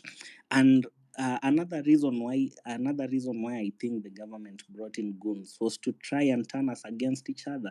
Yesterday, everyone was blaming Osama. Everyone was blaming Kimuzi for being the amplifiers of the demos, telling them that you owe the business community, you owe everyone that has lost property, you owe everyone that has lost their life. So I believe turning us against each other was one of the main agendas for why they introduced the goons. So how do we go about this? How do we recover? I believe that we need to first change or work on our wording. I'm not a marketing expert, but I believe many marketing experts will agree with me that I believe that many marketing experts will agree with me that in as much as we are saying Ruto must go, why do we want him to go? I think we need to amplify corruption, accountability, police brutality. We need to amplify such messages to gain more support from people again, to make people angry again. Then something else. I think my parting shot before I land, I want to make it clear that we've not succeeded. I've seen people saying we've succeeded, but we've not succeeded. We've lost more than approximately 49 lives through these demonstrations, only for rejecting the finance bill. So we are far from succeeding anything. It's not, basically, if you compare, it's not worth losing 40 lives just for the finance bill to be dropped. So we need to finish the job. And as I wind up, and I've insisted that we have Ruto in the perfect spot. We have him where we want him to be. So it's about time we realize that this is far from over. We should not relent. So let's persist. Let's amplify our messages. And yes, Ruto must go. Thank you for giving me the time and the mic. Thank you so much. I see, Dr. your mic is on. Probably you want to chime in. And to Yes. the coming speakers, kindly only 2 minutes and then you move. And Yes, Maj. Dr. over to you. Yes. Thank you. I want us to be very, very clear, because you see, if we are not clear in our minds, we cannot achieve anything. It is unfortunate that some people are focusing on Ruto's ministers. He appointed all of them deliberately. He knew that he was appointing crooks, but he did so deliberately. He knew that he was appointing incompetent people. He did that deliberately. He had options. He had a lot of Kenyans that he could have picked, and he chose to pick these ones. And even though people have been complaining about them, he's refused to fire any one of them. So forget about the ministers. The focus is on Ruto. If Ruto goes, he goes with all his ministers. So why should you care about going to the Ministry of Agriculture? You are going to scatter yourself too thin. For what reason? You are trying to spread yourself thin when you should be together. Let us be together in one spot and sing one song. Ruto must go. It cannot be anything else. You see, let us not be mentally, psychologically vulnerable to these guys. Because even one of the listeners has just sent me a message, and it's quite revolutionary. He says, look, a revolution, a protest, any attempt to correct the system is not a wedding procession. You don't expect him to meet you with bouquets. He will fight back, and he's fighting back through his goons. Let us avoid talking as if the demonstrators or protesters were goons, or some of the protesters stole or looted. They want us to focus on side issues, red herrings, diversionary things. We are dwelling too much on their issue. The issue of goons we should have settled by simply saying, Ruto is desperate. He went out there and hired goons so that he can discredit the protest, and it has failed. And then move on from there to other more important and effective ways of moving forward.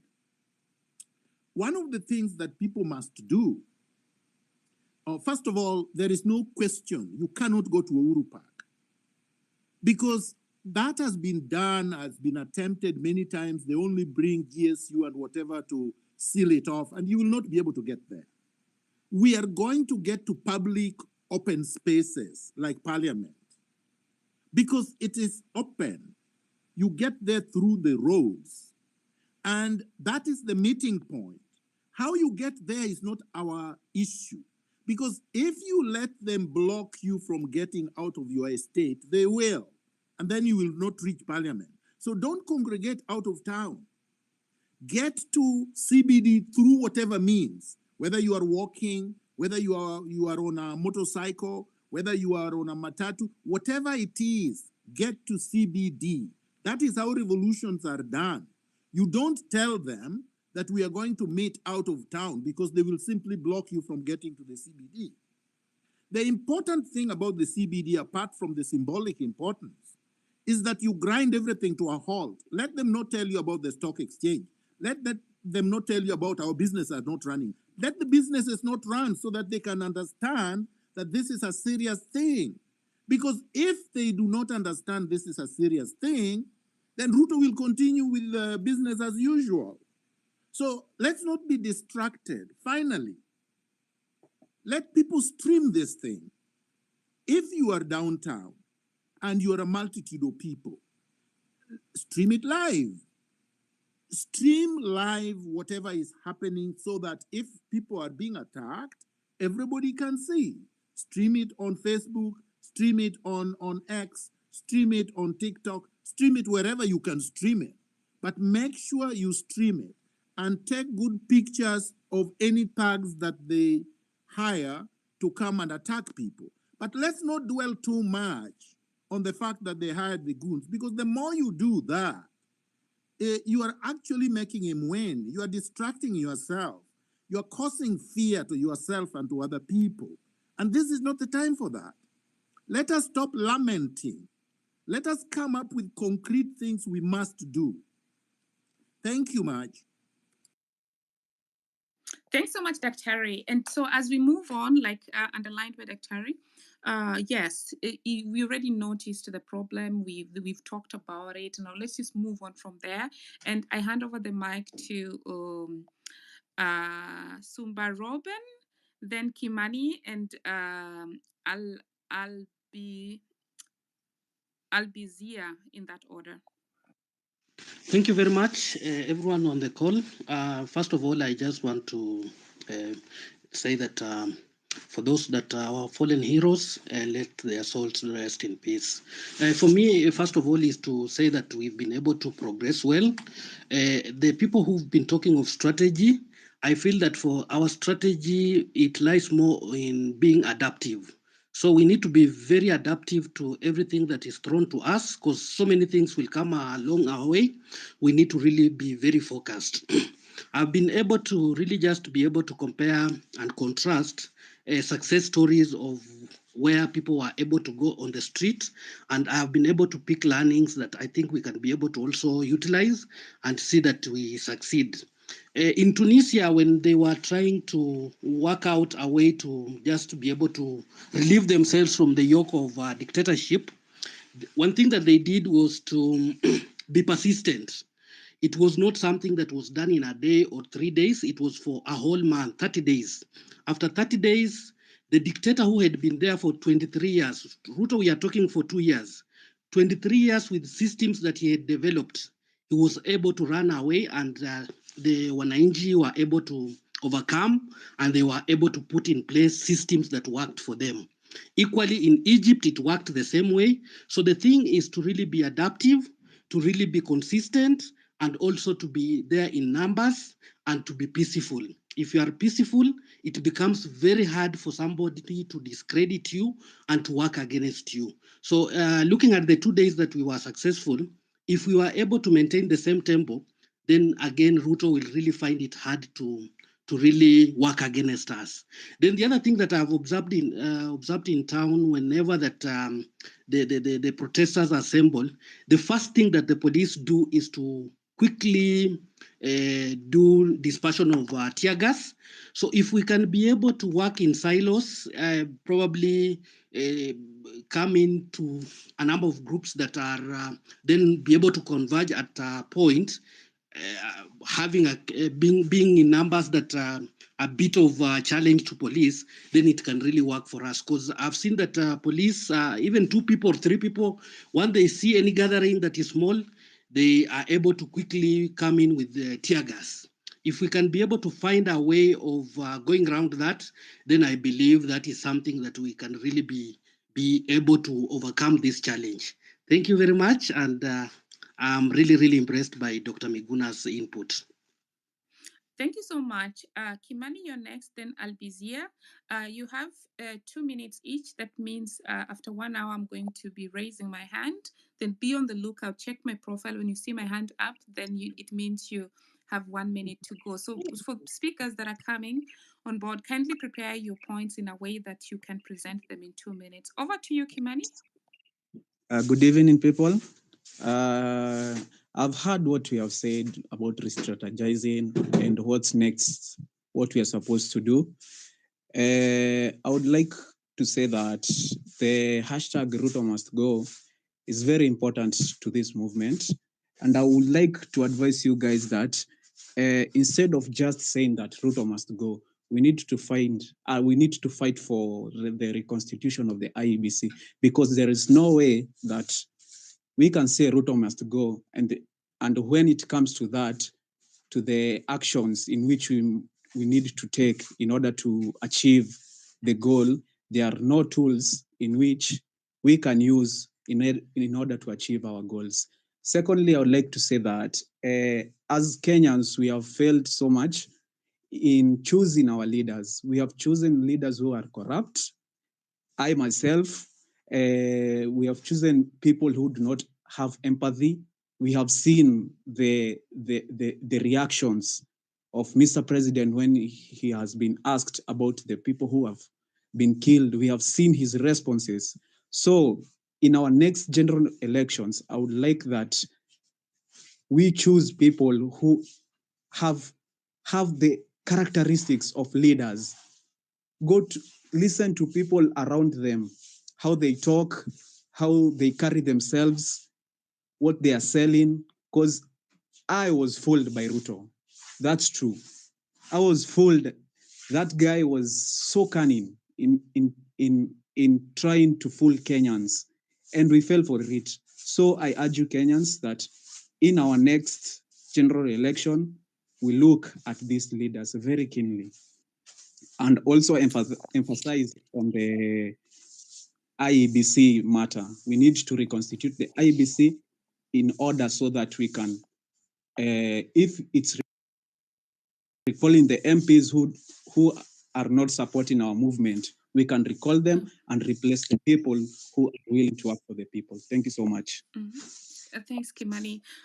For the reconstitution of the IEBC, please mute your mic, Kimani.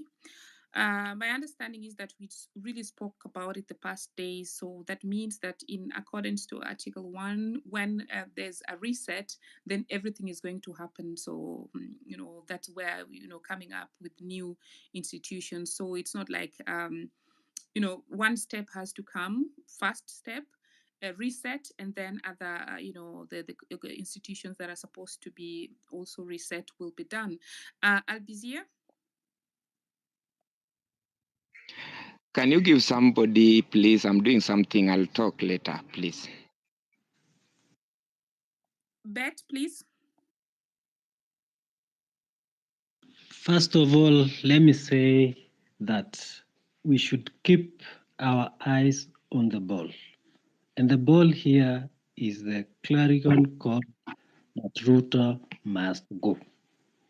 This is what we should focus on. The other issues of IBC and the rest, the goons, should not come in.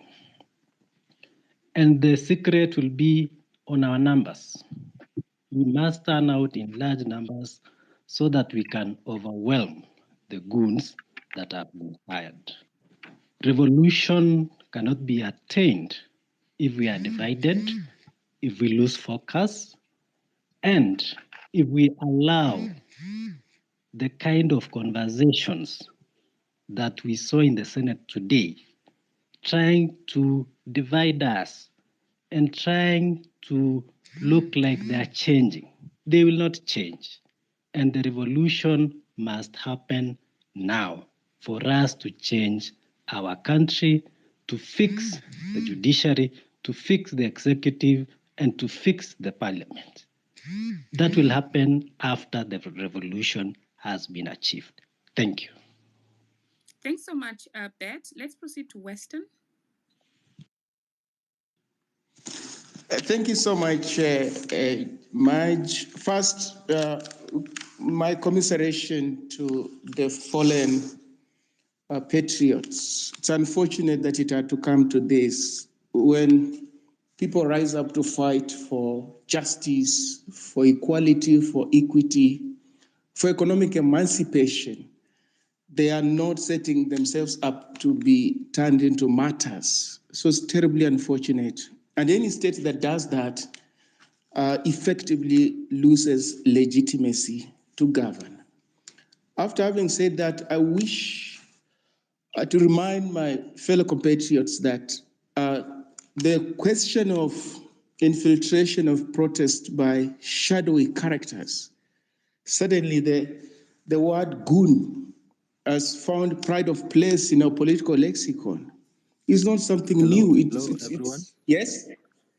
Hello? Yes, we can hear you. Okay. Right. Hello? Okay, fine. Somebody.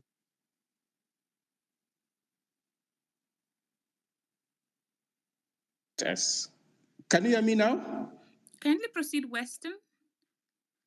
The problem is, just hold on, there's a Weston and then there's a Western. So Western Shilaho, please proceed.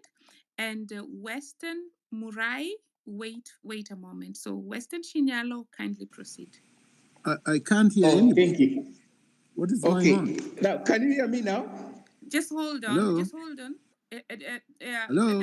Dr. we can hear you. What happened? Marge? Yes, I can hear you. Hillary, can you please... Marge, can you hear me? Yes. I really can't hear anybody. Dr. can you hear me? No, he cannot hear anyone. Hillary, can you text him to log out and come back? Okay. Let's do that. Let Hillary handle that as we proceed. Weston, kindly proceed. Okay. Thank you. Thank you so much for that clarification. Well, I was saying that it's unfortunate that lives have had to be lost because in the exercise of a people's inalienable constitutional rights, no life should be lost. Marge? I cannot hear you. I cannot hear anybody. We cannot hear you. We can hear you. Hillary is texting you, contacting you so that you can log out and come back again. Let me text Hillary that. Okay. Weston, please proceed. Thank you so much. Well, be as it may, I think this is an indictment on our democracy. Lives should not be senselessly lost in a democracy. In a democracy, we should be able to resolve our political and economic contradictions civilly through set out institutions. We are not doing it now. Why? Because of institutional impunity, by the state. And that's why we are where we are. And we're saying we have to relentlessly fight and push back against this seemingly impregnable culture of lawlessness and impunity. Having said that, I wish also to draw my fellow compatriots to the fact that any given struggle, any war is also psychological. The people that we are ranged against will stop at nothing to invoke all sorts of tactics and stratagems to deflate this mass movement. And one of which is where you see people beginning to cast doubts on themselves. Are they doing the right thing? Are they not doing the right thing? That's psychological. We must be aware of that. I don't know whether Dr. Miguna is listening to me. I've got two quick questions for him. Is he listening?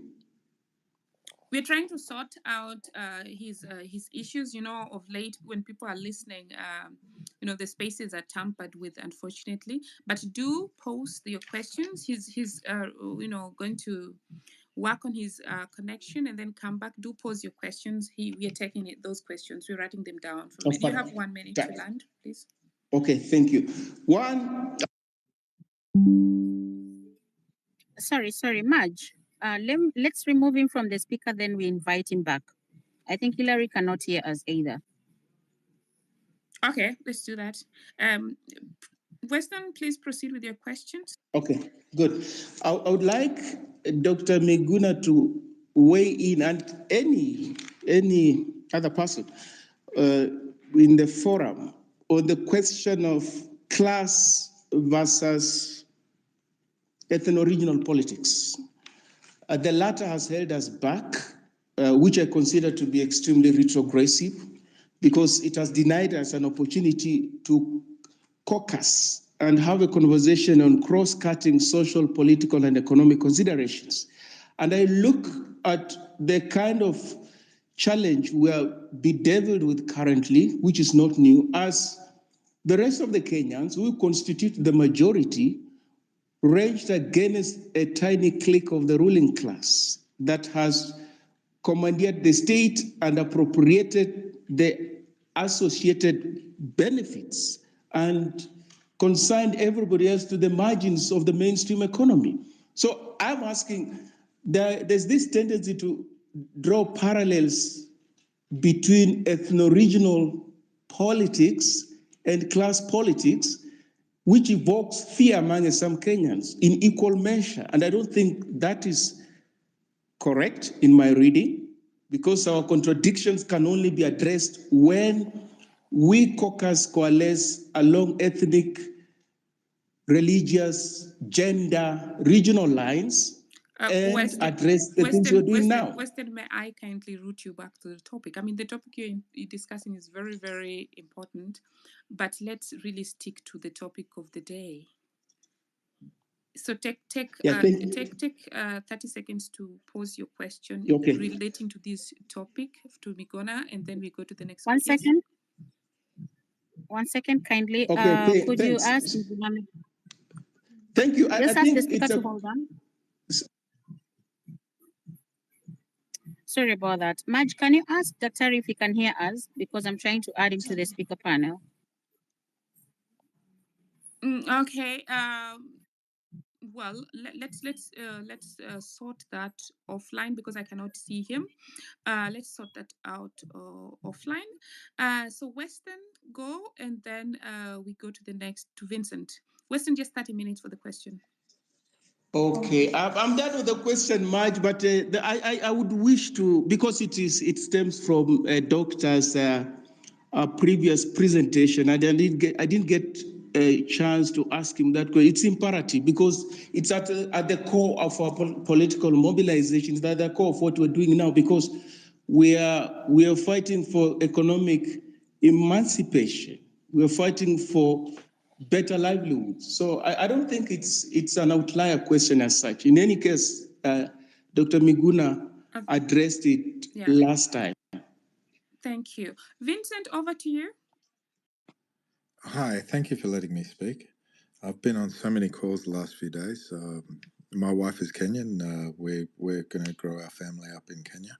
I have a very high regard for the potential of Kenya. What I want to discuss is with the effects of these hired goons is that I think people need to wake up a little bit, yeah? This Westminster system of government has continuously failed every country and has been corruptible in every country around the world, not just Kenya. I mean, Kenya, the corruption probably more than other places, but believe you, societies are crumbling at the moment and they are suffering the same issues with goons, as you so called them, set up by three-letter agencies that are all over the world, Australia, the US, everywhere I've lived all over the world. Now, I think what we need to get to a point to is that we have the technology right now to implement decentralized systems so that we can implement direct democracy and remove power from these sons of bitches that are ruining countries left, right, and centre and influencing the state of politics through very sophisticated means. I mean, if you look at the people that Ruto is dealing with right now, well,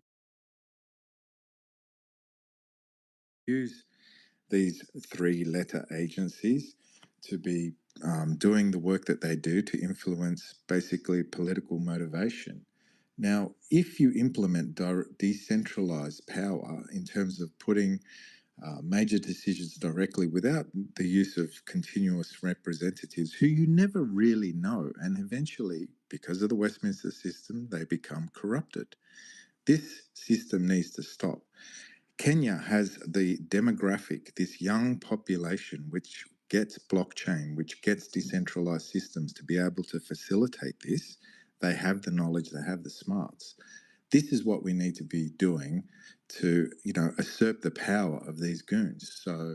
And to hold people accountable. We are holding spaces every few days to build the first system off the cab, off the rank, which is a voting system, which will be incorruptible, because it will be transparent on the blockchain and open source, if anybody wants to join that discussion. But I think that everybody needs to think about a new form of government, because this form of government is failing the world. It's not just Kenya.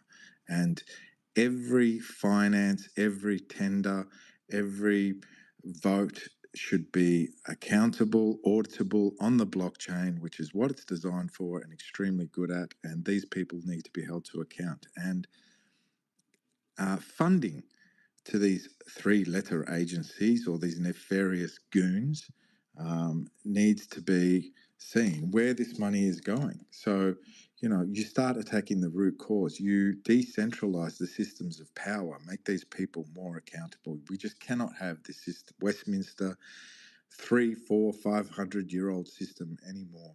And let Kenya, through the demographic that we have, be the shining light for the rest of the world. It can be done. We're doing it. We're socializing what we're doing. We're actually building it. This voting system will be out in 2 weeks by the 17th of July. If anybody wants to know what we're building, critique it, or anything like that, please do. But you need voices to be heard, right? And at the moment, everybody's saying, well, who are we talking to? You don't talk to bloody anybody. Why should they? This group is correct. We are, it should be leaderless. Who you're talking to should be a incorruptible, immutable voting system whereby everybody has direct.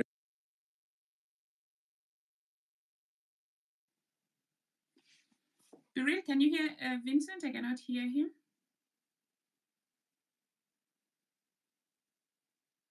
I think we lost him. Okay. I'm told that Terry is back, and I'm told Manura is also on. Can you see Terry on the panel? Because I cannot see him. Welcome, Terry.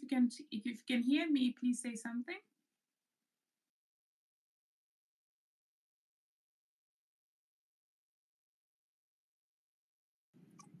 Terry, can you hear any one of us? Oh, Madge, we lost you. Okay, I'll queue in as we wait. Welcome, Kipkalia Kwanest. Welcome, Haman, Munyara. Welcome to the space. And Hillary, please add Terry back. If you can hear me, give me 100. Anybody who can hear me? Kings, can you hear me? Nice, lovely. Thank you, Justice. We'll give you Kingsman. I think Vincent is talking about block technology. And Vincent, will give you back the mic at a later stage. I think you dropped or something. We'll give you the mic again, and you'll take us through that after we're done.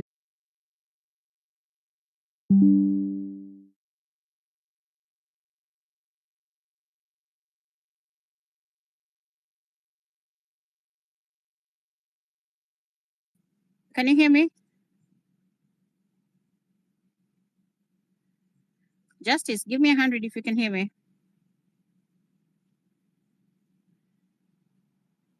happened. Biril, we can hear you. Can you hear me? Yes, I can hear you. I think Hillary pressed something. I think something is wrong. If you can. So Vincent was on the mic, but we lost him. He's on something called blockchain. So we'll go through him after we're done with our guest. I'm still not seeing Dr. Terry on the panel. So we'll carry on with the other speakers as we await. Let's get on with Weston, the other Weston, as we try to put back the Terry back. Then we want to hear a lady's voice. Then we go to Brendan, and Hi then guys, Kingsman. you can hear me? Yes. You can hear me? Okay. Yes, please For me, proceed. I've been following the space and I've been on this street since the day one that we started, and I can tell you guys things are getting worse, things are changing. The first time that we did the protest, it was so peaceful and everything went on well. The second day the same happened, and I heard someone who was saying that even the restaurants were also providing water. Things started changing during the protest that we staged on walking to Parliament. That's when everything changed, and we could not tell who is who because streets zote zilikuwa zimejaa.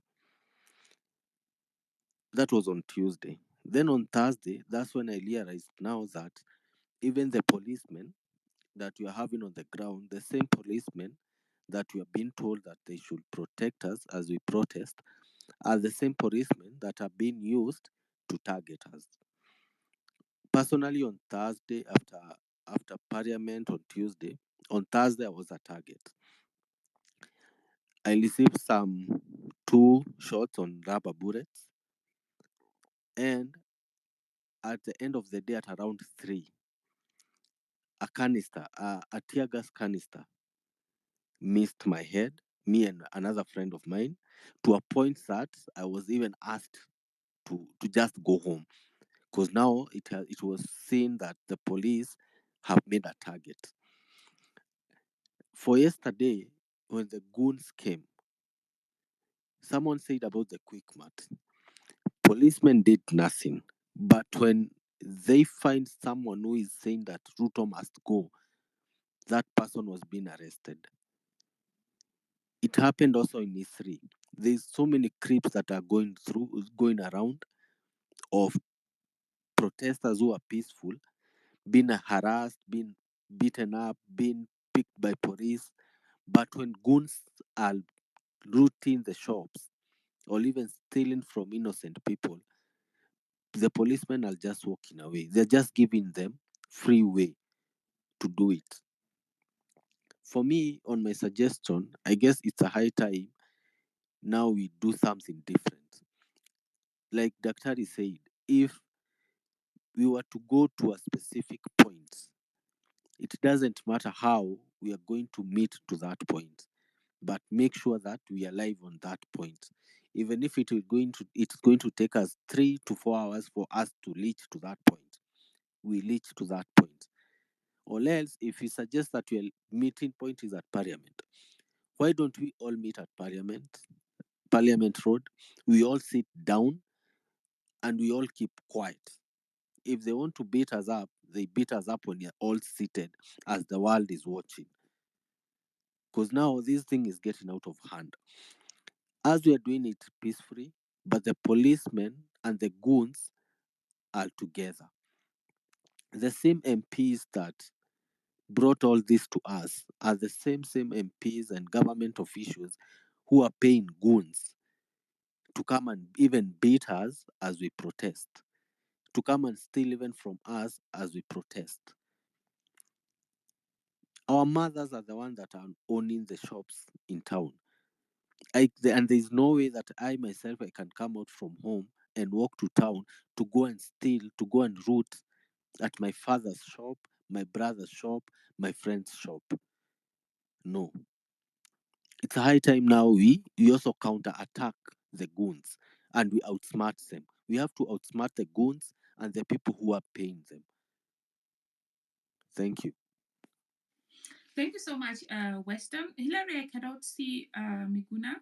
Miguna, do communicate with him to ask him to log out and come back again. Brenda, go, and then Kingsman.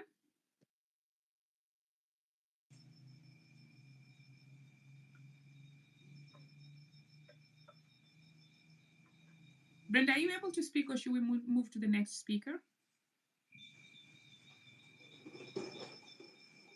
Okay, something is wrong with your mic. Kingsman, over to you.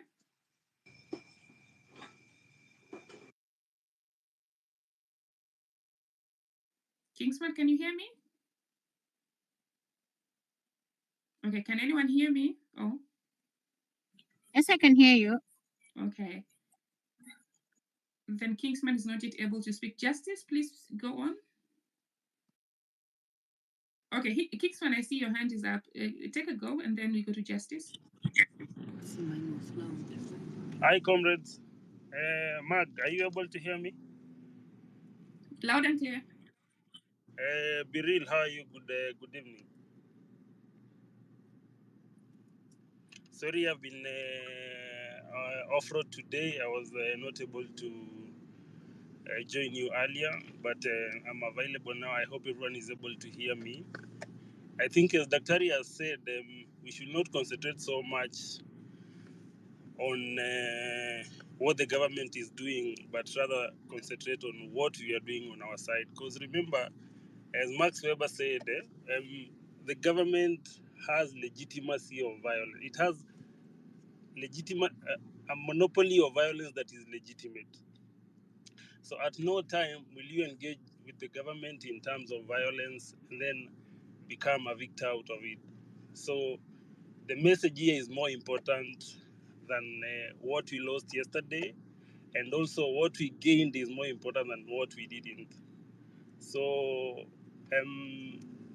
what I think we should focus on tomorrow is, first of all, is being organized, and then now the ability of also being able to maneuver along whatever they'll bring. Because as you saw yesterday, I think they were able to thwart off the congregation, or when people were trying to gather from the onset, even if there's a court order that is barring them from doing so, from coming up with, from clobbering people, from using tear gas. So already the government is participating in an illegality, because they were aware of the demonstration. They were aware that there were peaceful demonstrators yesterday, and then they are also aware of goons, because it is not a coincidence that two quick mats are attacked, things are stolen. Actually, one is just near Kamukunji police station, and the police were not able to get there on time, but you could see the people who were injured from whatever was happening yesterday. So for me, I think we should focus more on the approach and the message, because when we concentrate on what the government did to thwart the cause, then we lose the cause in itself. Because what are we looking? The bigger picture is, first of all, by the way, that guy has cordoned off the whole of the Kilimani area, the upper hill area. You cannot be able to access Kilimani through State House Road. So it means he gets the message. The fact that he has not even traveled for 2 weeks, that is a win for the cause. They say he's either flying or lying. So at least for 2 weeks, we've been able to barricade him between the confines of State House. And actually, no one was even going there. The demonstrators, we all know that the demonstrators are peaceful, but he's trying to bring up a divide between now the business community and the peaceful demonstrators. So for me, I'm thinking is, if this thing takes an organic course whereby people are saying, like, can we use another approach? Can we even say that Tuesday, instead of people going to, or tomorrow, instead of people going out to the streets, then people can stay indoors. We can even decide to stay indoors for a week, so that if a foreigner comes to Kenya, he is not seeing an Uber, he's not seeing any other business. So we can even just say, let's stay put. No one leaves his house, you stay where you are. And then we are also now we'll be in a position to see how he'll react. So I think in a war, you just don't use one tactic. You do not just use one strategy. We can use as many strategies as possible. The other one is that I saw it's like his people yesterday were able to change the narrative and say that the demonstrators now have become violent, even though they knew that the people who were infiltrating the demonstrations that were peaceful are not part of the cause. They do not even understand what a finance bill is. So, but you see, for them, it is their message. So also what we need as a cause, as a group, as comrades, is to ensure that the message that we are passing is more stronger than the message that is opposing. So it's like a debate. So at the end of the day, whoever wins the debate is the one who was able to take charge of the narrative. And that is what we need to do. So as the Daktari has said, don't concentrate so much on taking on the goons, because in Nairobi, it takes only 300,000 to hire goons. 300,000, you get like 100 or 200 border How people. does this look like when you can't bring your power banks, Mag, are you able to hear me? Yeah, I can hear you. Justice was Because unmuted. Justice, kindly unmute. Okay, You're okay. next. Yes, please proceed. So if you have $300, then you are able to get as many goons as possible in Nairobi. Buy for them weed of around 30,000, 50,000. Then you have a crowd of around 203, between 200 to 300 people who can come out and bring chaos within the team. So, but I think as I'll share a strategy that was used by the youths when there was the Arab Spring in Egypt, how they were able to marshal themselves using the media, ensuring that the routes that can be possibly be used by the goons, and then those are barricaded. We can even barricade the roads that we want to use, so that if, for example, people decide tomorrow they'll be in Valley Road, then we have marshals that are able to barricade the demonstrators against the goons. So we let's also learn. Let's take lessons from whatever is happening, so that now the approach on the day after or tomorrow or next week is different. But for me, I'm seeing gains. I'm a person who believes in a glass is half full rather than half empty. So the gains is, you could see the narrative today in the Senate. People, for the first time, the hubris, the way they were holding themselves as if we are second class human beings. They are coming down. Today you could hear the Kericho senator talking about how he used to hoard njugus in the streets, how he used to, I don't know, to live in which ghetto. These are things that they couldn't tell us. So they now want to associate like they are one of us. But the day 2 weeks ago, they weren't one of us. So the message is messaging. That is what I can say. And guys, let's keep it. Let's also condole with the families that have lost their loved ones. Let's support them. We can even start, we can have a drive or the Mchanga thing. We get the identity of the families that have lost their loved ones. We contribute, so that also, even if to the small business that have also lost, we can do a drive and give them something small, so that they see that the real cause is not against us and it's for us. So, Mark, thank you so much. Hillary, thank you. And real host, Daktari, as well. I'm still on the move, so maybe in an hour or two I'll be able to catch up with you guys. But and everyone who is also online, thank you for the good work that you're doing. Thank you even for being on the space, and we appreciate you. We love you, and remember, the course is about, we are not against anyone or everyone. We are like, what we are against, poverty is the enemy. The enemy is the largesse, the opulence that is being shown by politicians. We need a country where everyone is able to compete, to do business, whereby you don't feel like other people have an advantage over you because of the positions they hold in political space or whom they know. So thank you guys, and keep on doing the good work that you're doing. Thank you, Mark. Thank you so much, Kingsman. As we continue, let's also not forget to build the network. Follow the co-host, the speakers, look left and right and follow each other. Hillary, please try to communicate with Dr. Miguna so that he can get back on, because he seems to be listening to us, but we're not able to hear him. So please give me a feedback in 5 minutes time if you're able to reconnect with him or not. Justice, over to you. Thank you very much, Marge, and everybody on the podium. So I would like to share some information about the question that I asked earlier on how to ensure safety of the protesters, especially when working alongside the goons. So I've had somebody who tried to speak, raise their hands to speak, and they were not able to get up.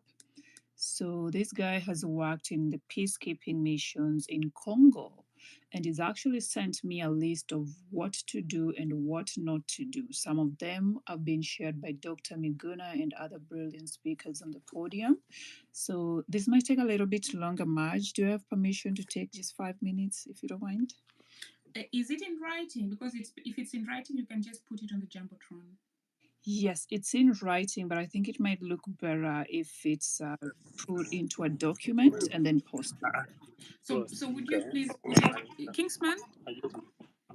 Kingsman, please mute. Would you please put it for us in a document and just post in the Jumbotron, because we still have over 100 people wanting to speak. So that would be helpful, because then they can also refer to the document again. Okay, later. definitely. Yeah. Definitely. Maybe what I can do is just highlight the points and not go into details. So number one is stay informed and plan ahead. Go in groups, that some people have said again.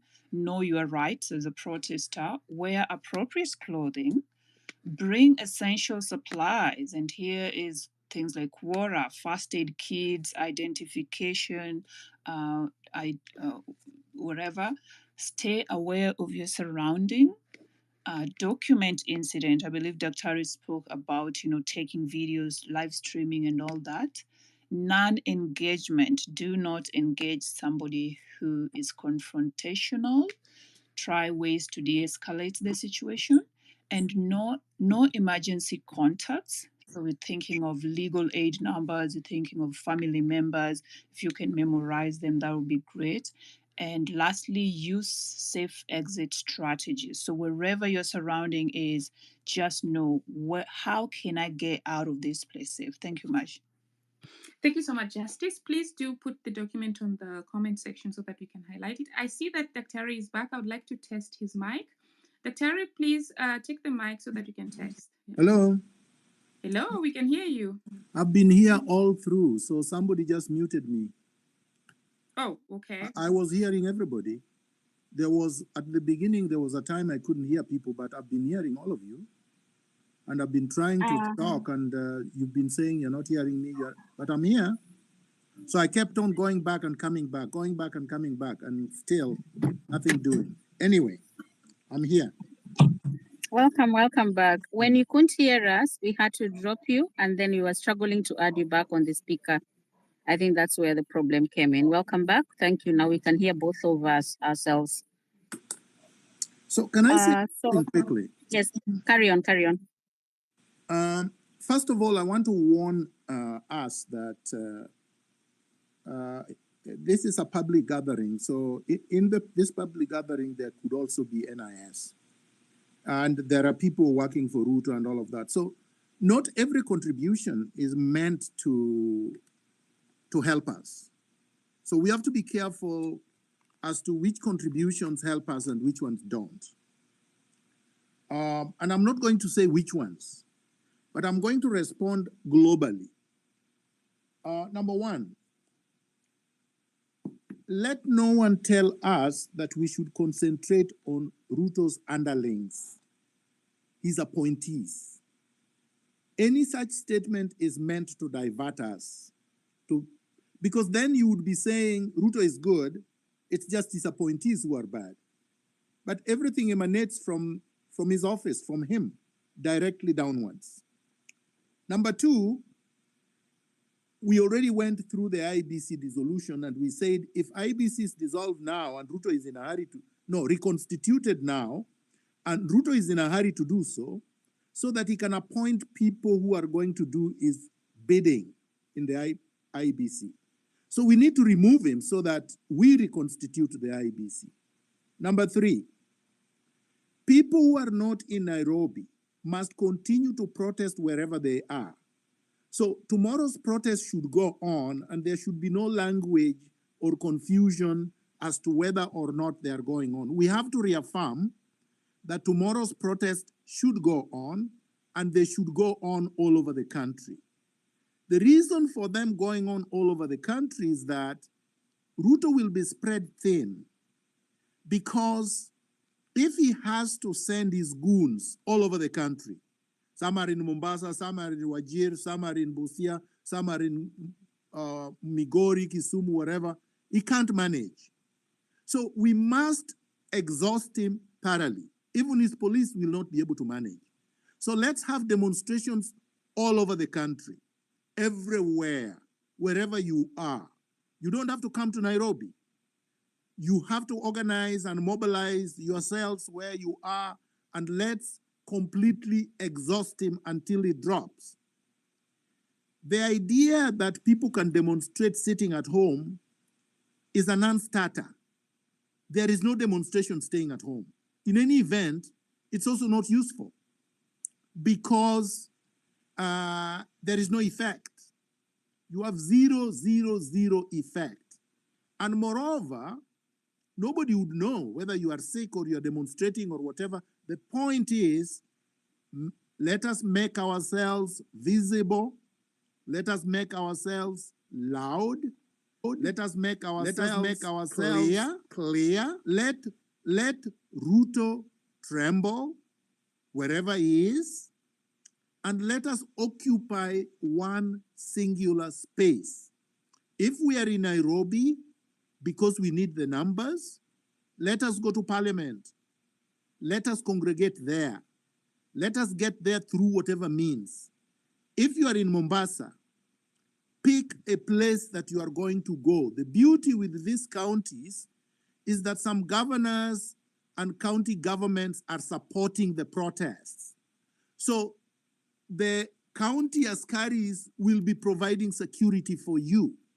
If, say, for example, you are in the entire Nyanza region, or you are in the entire coast region except probably one county, and there are many other counties where the county governments are actually supporting the demonstration. Speakers have been very clear that the message has gotten to the Senate and so many other people. Most of these people would not want to be seen to be confronting or opposing the protests because of their political interests. If that intimidates them, let them be intimidated properly, but don't pick fights with goons or anybody else. Let's work together. Let's do it peacefully. I agree with the gentleman who said, if you start violence, you will be playing into their hands and you will have no sympathy from anywhere. So let's remain peaceful. But if somebody comes to attack the procession and you are many and they are just a handful of goons, arrest them and tie them up. Thank you very much. Thank you so much, Daktari. Would you kindly give a pointer as to how many more minutes you have so that we can plan around that? Actually, I think we've been here for a very long time. Maybe you would have to decide when, but if it was left to me, the next 3 minutes, we should call it a day, but we should be able to rally everyone that we are going fearlessly and that Ruto is not going to be allowed to behave as if he owns us. Thank you.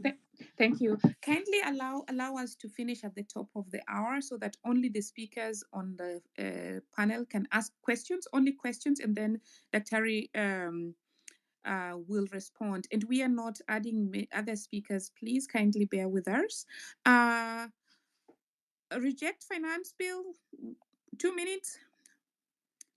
And then Tabo, in that order. Okay, anyone who will not speak? Okay, go on. Good evening, ladies and gentlemen. Good evening. Hello, can you hear me? Yes.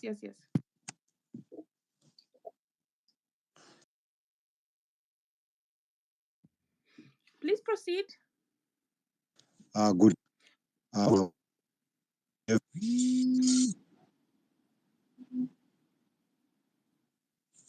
Okay. Now, I think you take another speaker because engineers, mute your mic because we can't hear you. I'm getting you. Can you Okay, get me? carry on, yes. Yes.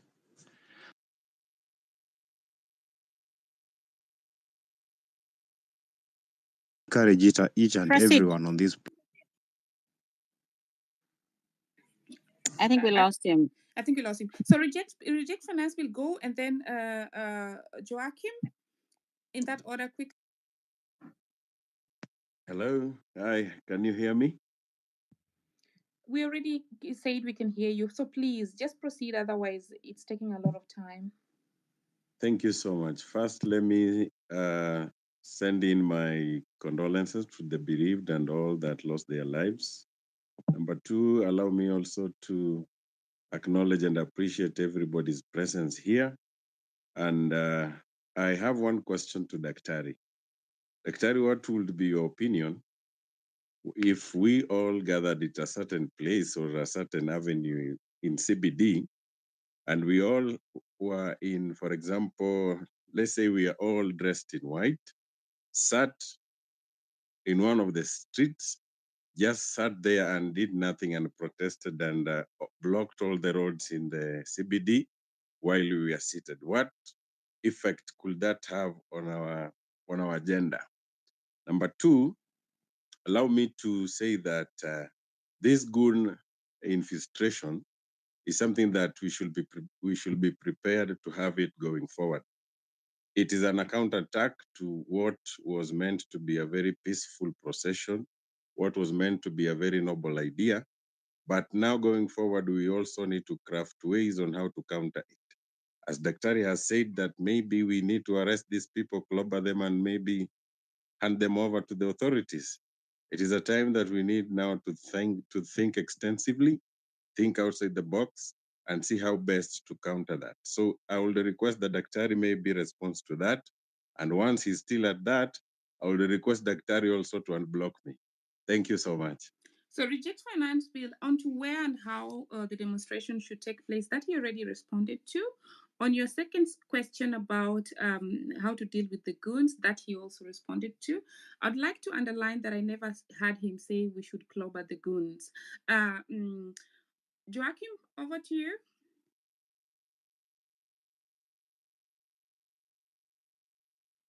So please, guys, only questions now, and then we close. Joachim, a question? Yes.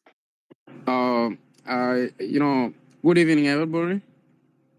Do you hear me, guys? Yes, please. Your question. We're now only taking questions. I'm sorry. Okay. Yes. The question I was supposed to take is when people they go to demonstration, because the government they are using askaris and whatever. Anyway, question yenye nauliza, I think hakuna mwenye ameongea, so ni vizuri niulize so that either kina daktari they can respond, whatever. So Uliza, yeah, Uliza. Yeah, last time Safaricom they shut down the network. So the only thing I can tell people, wacharge simu zao sikwe full if they want to go to demonstration, and then maybe they use like another network. But don't trust Safaricom. Use even the Airtel, so that you can capture the evidence because hatuna CCTV, right? Na hata sikiwa hakuna mwenye anaweza enda kuja kujitoa, so that you capture you capture those goons. Kidogo tu. Sasa kama hiyo ndo mbinu yako ya kwenda kujitetea na unaisema hapa public,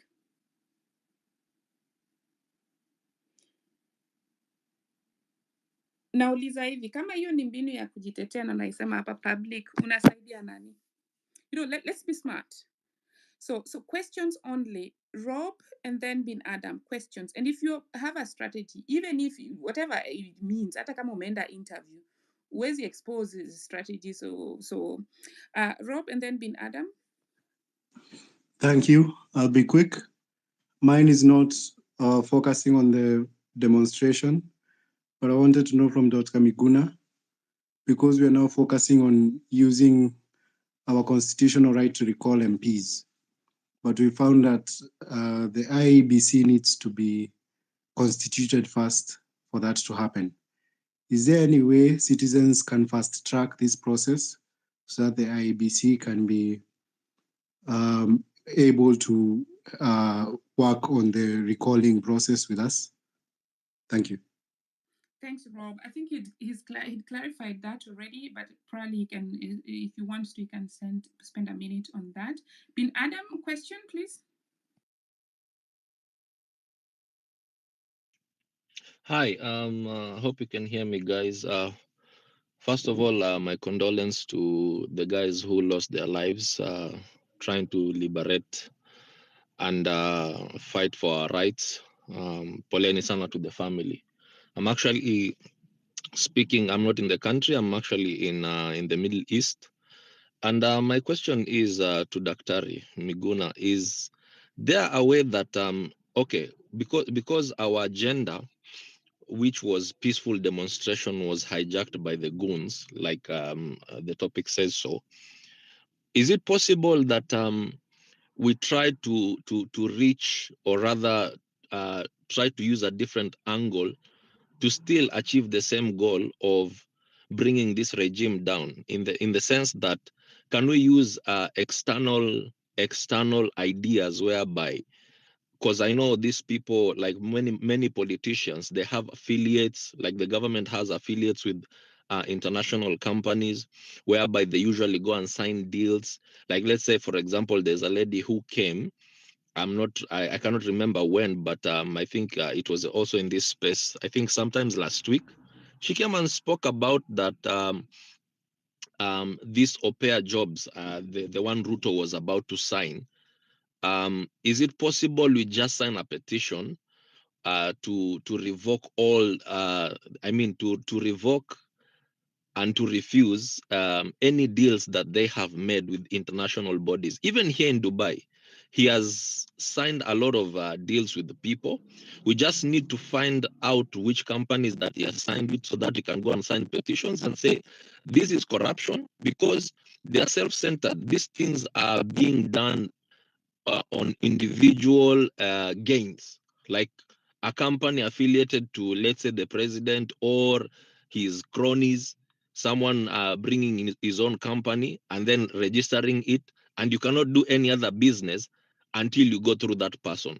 Can we please, if it is possible, whoever is even in the diaspora, to try and identify any company that is affiliate to the company, to the government, or to these other people who are in the government as well, so that we can even start to deconstruct all these people from the external going all the way to the internal. Is it possible, Dr. Arid? That's my question. Thank you. Before I hand over the mic to Dr. Miguna, I would like to encourage people to listen to the spaces we've had before, because Bin Laden, please mute your mic. Because he's actually spoken about the things that some of us are still posing questions on. That would really save time, because otherwise we're going to go back and forth, which is really not very helpful. And so that's why sometimes when I appear like I'm rushing you, it's not like I really want to rush you, but that's just the point I want to make, that repetition is really just a waste of time. Time is money. Dr. over to you as you conclude. Thank you very much, Maj. Thank you, everybody. Thank the co-hosts. So, number one, the protests continue. There is no postponement. There is no reverse gear. There is no surrender. We move and march forward. We protest peacefully. We protest orderly, in an orderly manner. We protest in huge numbers. we congregate at specific points. How you reach there is your issue. Whether you walk, whether you take a bike, whether you take a matatu, whether you take a bus, whether you drive is your issue. As long as you arrive there. You arrive there early enough, if possible dressed in white, in black, and in green. That is what we agreed on. Carry a flag, carry water. Try to be with people that you know, if possible. If not, people that are clearly demonstrators. Carry your phone if you can. Take pictures. Stream live if you can, because it is helpful.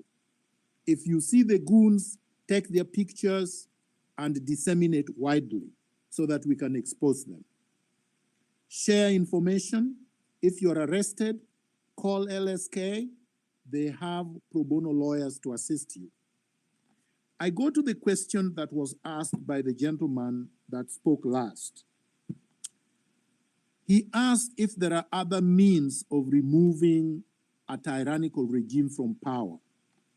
Historically and practically, there are only 3 ways of removing a regime. Number one, in a democratic society, and Kenya is far from democratic, you do so by having credible, transparent, accountable elections. We did an election. Unfortunately, Ruto became rogue and thought an election was a coronation. He thought being president was being a king, and he thought citizens were his subjects, that he can do whatever he wants and get away with it. The second one is through a coup d'etat. A military can take power and replace a regime. And the third one is a popular revolution, a popular, peaceful revolution on the streets. So we don't have a military that we want to take power, and we don't want the military engaged in politics. Elections are so far, and Ruto has already looted the entire country and wants to continue mismanaging, abducting people, and committing extrajudicial killings. We are tired of that. We can't have him for the next 3 years. So we resort to popular revolution, peaceful, on the street, under clause 1 of the Constitution, saying enough is enough. We are taking back the country. We have a right under clause 1 of the Constitution to exercise our sovereignty and to be able to remove the delegation that we gave, we vested in you, because you have abused us. You have just abused the power that we gave you. You have refused to be accountable to us. And after we do that, as I said last week, there is a process. And I will go over the process again so that we don't have these repetitions.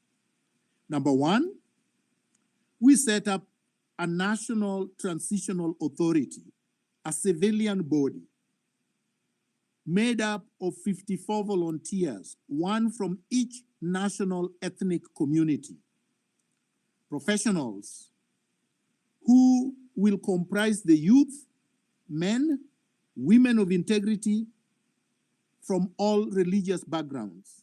They will be volunteers. They will not be paid, and they will work in order to set up, 1, an independent investigative authority to investigate all questionable land grabs or land allocations, corruption scandals, allegations of institutional and individual abuse, political assassinations, looting from 1963 to now, so that we can put all these grievances to rest once and for all. We can have our country back. We can have our productive land back so that we can turn it into a factor of production in order to eliminate food insecurity and all manner of problems. Then, within 2 weeks, the National Transitional Authority will reconstitute the IEBC. So let's stop talking about the IEBC, because if we allow Ruto to reconstitute the IEBC, he will fill it up with his girlfriends and cronies, and then the elections of 2027 will be a coronation because these people will help instill the elections. This is what Uhuru tried through the people that were at Serena Hotel, remember? Those were put there strategically so that they could coronate Raila Odinga in the last election, so that we didn't have to have a credible election. We should put an end to electoral injustice by having this IEBC overhauled. It's going to be made up of credible Kenyans with integrity, Kenyans who are not going to serve any specific interest or political party.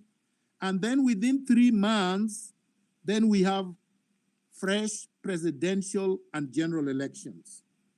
This is a very clear thing, and it is doable. As I said last week, elections are routine matters. Election is not a very difficult thing to do. Then we can adopt the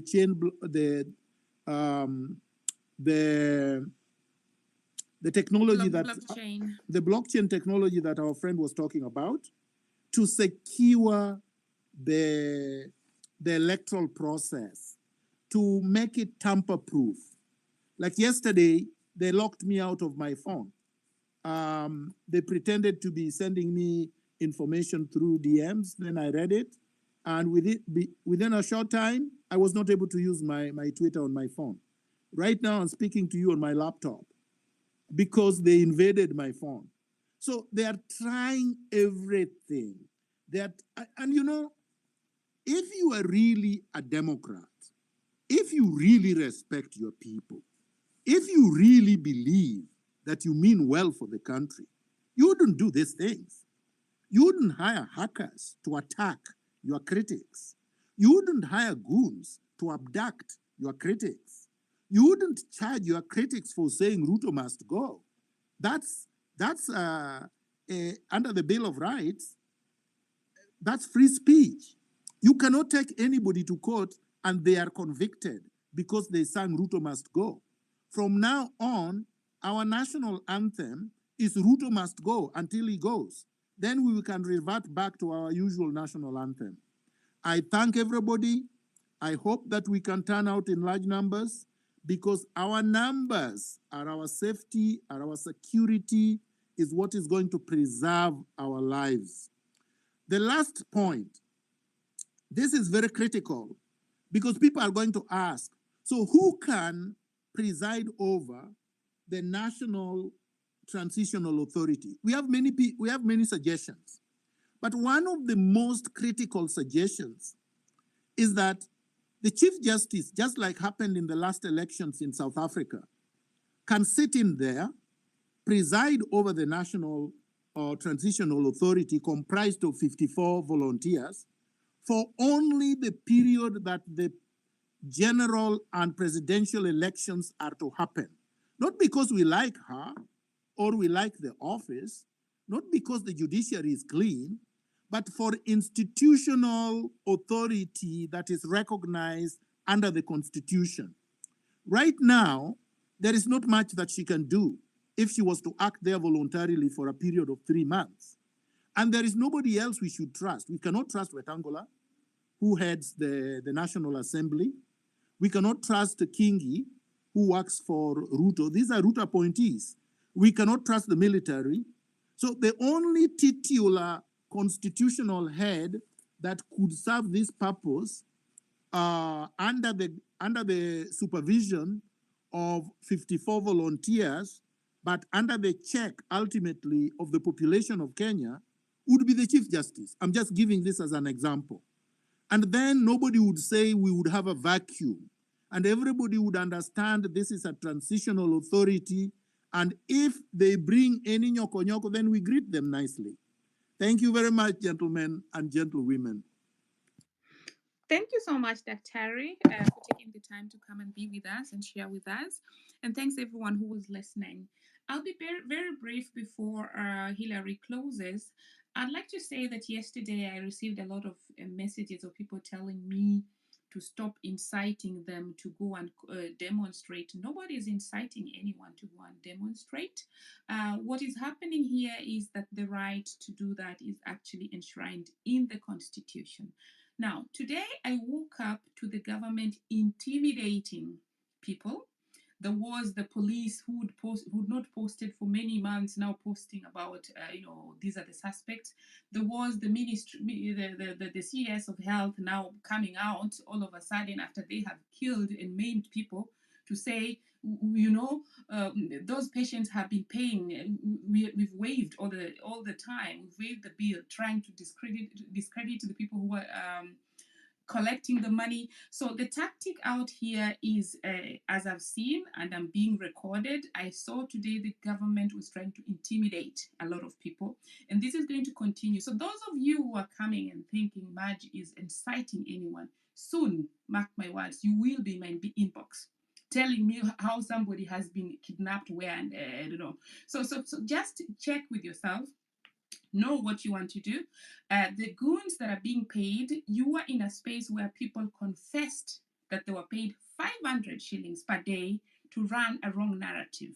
Now, I will mention Intumbi now because he was also mentioned by the person who he had paid in that space. He had paid 500 shillings per day, but they had gone ahead and arrested the person. So the people who participated in being paid by the Kenya Kwanza regime to be put in were already confessing and asking for apologies. So this is an example that you people see that it never works. So even the goons that are being paid there, you're selling your soul for no good reason. You had better follow the right process. You better just use your conscience to really even just wait for some more months.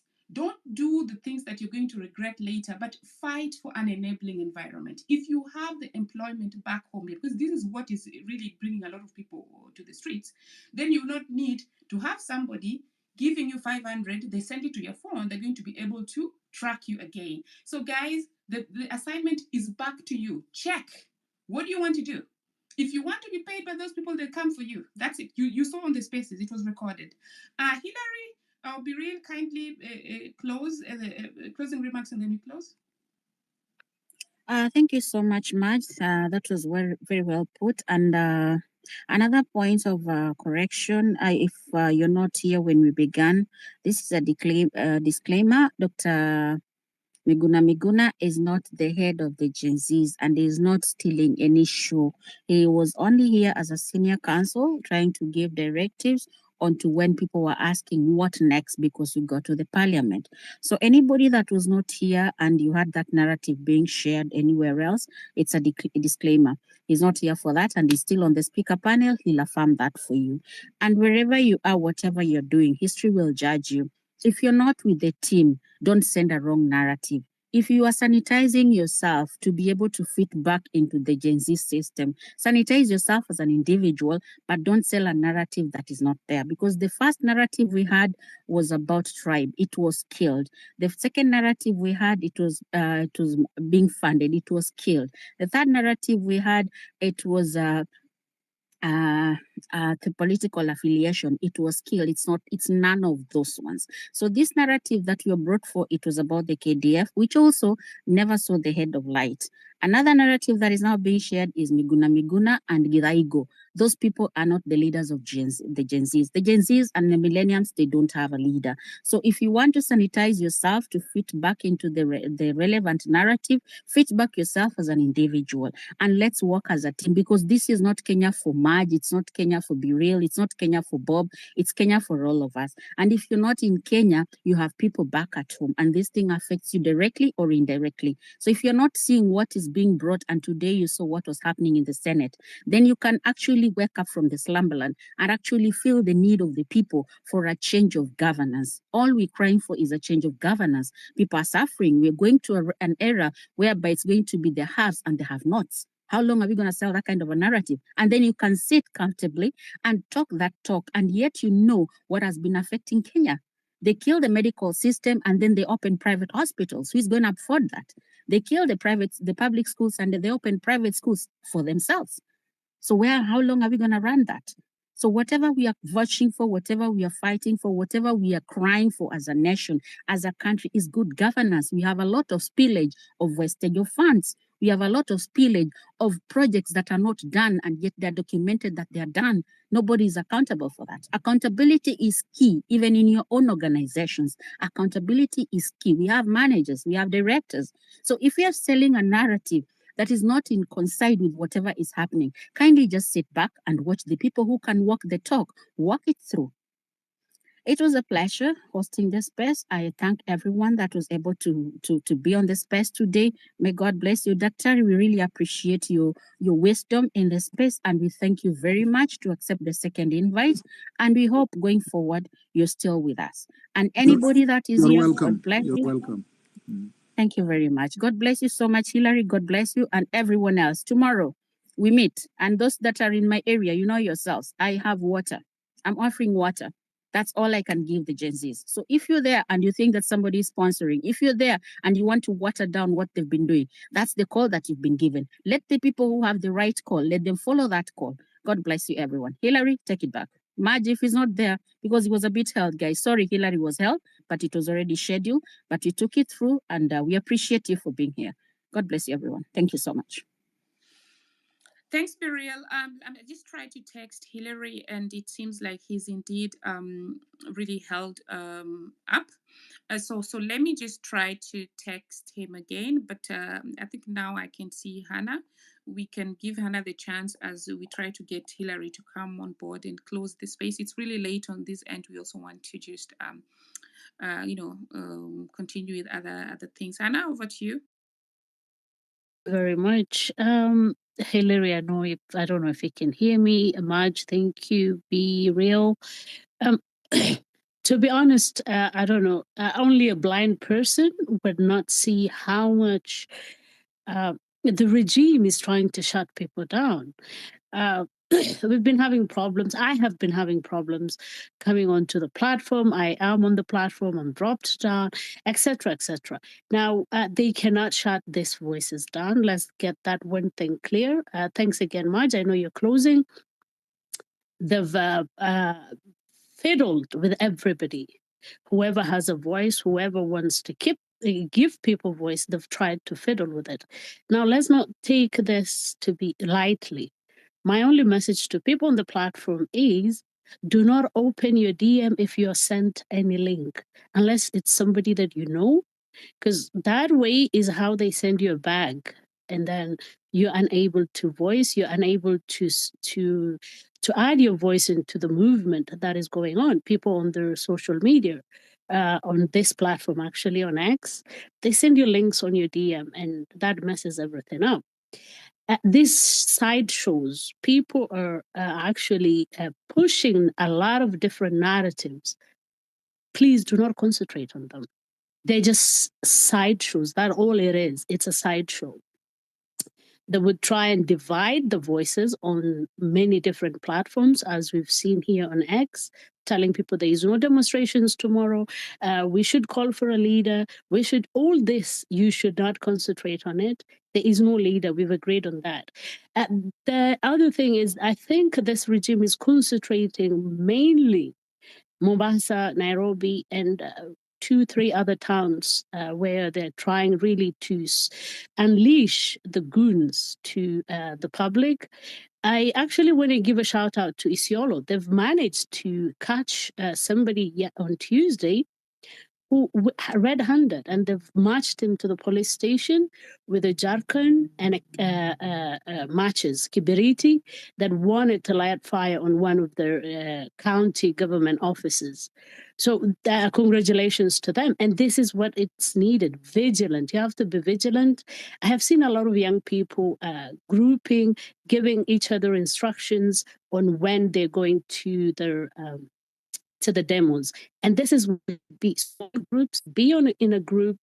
I cannot emphasize enough on everything that Dr. said here, Marge, Be Real, and everybody who contributed. But there is one thing that I really want to emphasize on. Forget about these sideshows. They're there to confuse people. And as many people who can come out in numbers, remember, our strength is in our numbers. So please, and a lot of people would, a lot of people would be attacked. A lot of people would be name tarnished. But remember, everybody that is speaking here on these platforms, you don't take everything what you hear. Take it with a pinch of salt, because there are people who want to confuse the narrative, want to confuse the message. The message is one. This concentration on what is next, how can we remove this, how can we do that? No, the message is one. And as Dr. said, the national anthem for now is Ruto Must Go. Thank you, Maj. I don't think I've added anything much from what has been said, but it's just to emphasize, stop concentrating on the side shows. This is what they want. They want the division. They want the concentration to be divided. I've seen a lot of young people coming on the TV actually saying that we don't have a leader.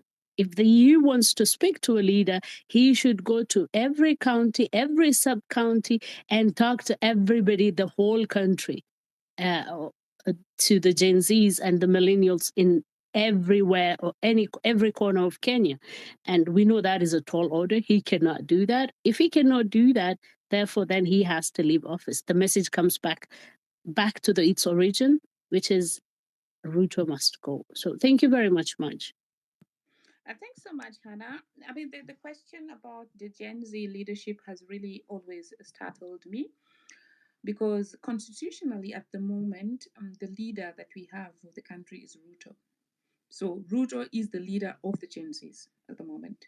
So, and they are expressing their dissatisfaction with him. And that is now where he also needs to come back and say, these are my people, what do they want? So the question about the Gen Z leaders, I think we should stop. We're making ourselves very ridiculous, because there's already one leader according to the constitution, and that leader should just listen to the people that are talking to him. Vincent Walewa and then Sami, we added some speakers as we try to get Hillary to close the space, because he was having some meeting. I think he's very deep in that meeting, so we're going to add 15 minutes. Vincent? Thank you so much for letting me back on again. Look, I just wanted to reiterate the point that, look, I really feel for the people on the ground. It's going to be hard. It's really a struggle. But for me, I've gathered together a bunch of geeks, for the lack of the better word. And what we're doing is we're building momentum to, as I said before, start direct democracy and making every single level of government accountable via the blockchain. Now, the first step in that process, which I've committed my team to and myself, is a voting system that is incorruptible, and we will deliver that on the 17th of July. Everything else has been put aside to do this. I'm holding regular spaces, so please follow me to listen in on the ins and outs of how we're doing that and how it will be incorruptible. And we need the word to spread. Like the good doctor said, is that yes, there is time for people to protest on the ground, but in the future, this system of government that is all over the world, pervasive and has failed consistently. In every single country, this Westminster system has been exploited and corrupted everywhere. So it needs to end. The only country I believe within my heart of hearts that can do this is Kenya. And the reason why I believe that Kenya can do this is because the demographic there that is undertaking this revolution now is the demographic that understands the technology and knows its benefit and how to implement it properly. And then they can pass on the information to their elders if they did not understand. We're undertaking an education campaign through the application that will be able to be downloaded in a few weeks. But please, as the good doctor said, there is some work to be done on the ground. Unfortunately, these people are very experts at at usurping movements, They've done it in every country all around the world. There's a number of three-letter agencies that are involved that are helping Ruto. It's not going to it's very well funded. It started all. This all started, remember, with the IMF, and the biggest holder of shares in the IMF is the US. And who's this man been seeing lately? It's the same story over and over again. So, they're trying to make Kenya the 36th country that will be overthrown since World War II by the same people. So please join us. Please ask any questions in terms of decentralization in the blockchain. Join my space if you can. And we will deliver a product that I hope will forever change voting in this country forever. So please follow me to get the updates on that. And it's a long road forward, but these systems of government have to go. People have to be held accountable, and corruption needs to end. Thank you. Thank you, Vincent. I just like to, thanks for sharing. And I believe this, Kingsman, I see you. I'm going to let you go next. I believe this is going to be also a solution in some part. But I would like to clarify that even the last elections in Kenya, the management was done by non-Kenyans who later, when we wanted to have access, was talking about data privacy. So you might be having good intentions, but we also have foreign nationals and foreign companies who have been making money with running elections in the African continent. In Germany, we are still doing it a manual way. We go there and we do it manually, and by 6 p.m. we have the results. But we know that the challenges that we have back there, and of course, I believe we need to improve, and we will improve. But I just want to point out, and it's even on record, that the last company that ran elections in Kenya had been charged with Sure, some. but what you're talking about are centralized. Would you forms. please let me finish? Sure. Thank you. So the country that the company that was really taxed with this was had issues in other countries. They had already been charged in court or had some accusations, so they were not clean. I just like to say that whereas we are looking for solutions out there, the solution should also come from within the country. That's only the one thing that I wanted to say, because they also had a back office that later turned out to be used for different purposes. So my feedback that I'm trying to give at the moment is that Kenyans might not trust the even any electrical kind of voting at this point. That I wanted to just put out there. And also, when these things are being done externally, in the US, Australia, they rarely bring in people from outside the country to manage their elections, So we want to reach a point where we're actually managing our elections ourselves. We haven't read the ballot papers were gotten from Greece the last time. So no, that is just another IMF in another way, So thank you for your contribution over there, Kingsman. Marge, before you give it to Kingsman, can I just finish, please? Just 1 second, I think Vincent. it's a very important Just a topic. minute, Vincent. Just a second. The other thing, Marge, is that we are trying to actually demolish this whole system, the system that has been there since Kenya got independent. It's the system that is actually corrupt to the core. So this whole governance system, whether it's election system, whether it's whatever it is, every aspect of that system, that engine has to, there's actually demonstrations and whatever is going on is to fundamentally dismantle this system, neocolonialism system that has crippled Africa and now crippling Kenya. And that is fundamentally what Kenyans want. They want to go away with this system complete. take this system out, not a middle with it, not fix it, no, just a complete change of system from the bottom up. This system is not viable for Kenyans. This system of neocolonialism is not viable for Africa, and this is what Kenya wants to spearhead, to show that we can have a system that is going to provide for the Kenyans, that is going to provide for Africa. This system of just manipulation and installing leaders that would work for their betterment has to end. And that's what the point is. May I just complete? Thank you, Hannah. May I just complete the? Yes, please. Go on, Vincent. I'm quite shocked at your comments, actually, that you were making some inference that I'm coming in from the outside or whatever.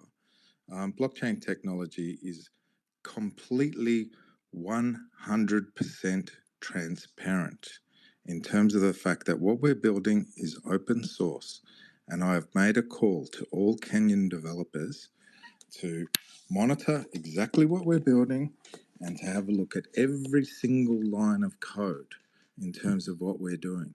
This is not something, I mean, my wife is Kenyan. Kenyan is my future country. I'm investing in Kenya in so many ways that it's in terms of bringing blockchain technology to Kenya and the rest of Africa for that matter. I have no belief in the West, but our system is 100% transparent, totally open source. So the inference that it may be external is preposterous and ridiculous. And the systems that you're talking about are centralized systems that have been in play for years and years and years. And of course they're manipulated. Henceforth, this is why we want to bring blockchain technology to the forum whereby people it's incorruptible, it has never failed, and they are terrified.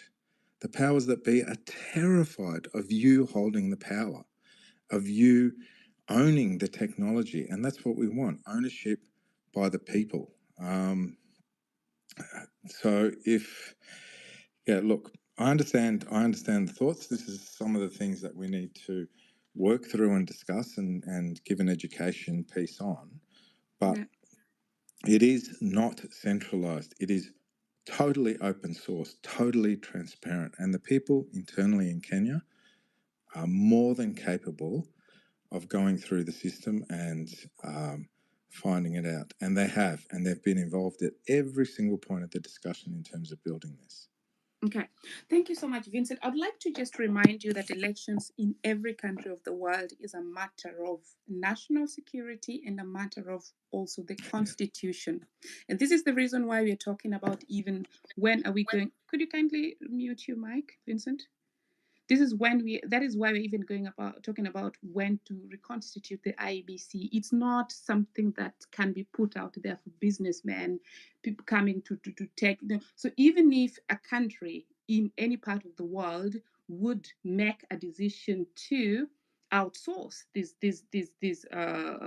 process to an external company, there are laid out rules to be done. So the citizens that you say will transparently look at it and everything, I just want to really make it clear that this is the constitution we are talking about, and the standards that apply in every other country should apply also in Kenya. So we want to see this system also working in the US or wherever you are. We're not into still being sold things like let's develop here. We want to develop, but when it comes to national security and constitution, we just want to be clear that and the feedback that I'm giving you is something that really happened. You can look it up, and it's not like I'm trying to talk down what you're explaining. I'm just trying to get my concerns out there. Yes, the continent needs a lot of input. The continent has very competent people, has a younger generation, but let's have really clear structures, because when you go there, and even if your what is it called, your process is clean, the corruption, people are going to want you to pay something, and then next time another government comes in, there's another one, and I think that, and so we're really just having a reset. And my feedback was that at least the last election, there are things that we saw. So this is not supposed to meant to to look down upon what you're saying. Thanks for joining us. Kinsman, over to you. Thank you, Mark, for the chance. Vincent, I just want to maybe make a brief a rebuttal on whatever you've said. I think whatever you're saying, it's noble, it's a good idea. But for me, if you ask me, you are presenting a noble idea whose time has not come. It's like going to a burial and then selling a wedding gown to the bereaved. So the position where we are in as a country, we are not at that time where we can start discussing about which system works for us, which system does not.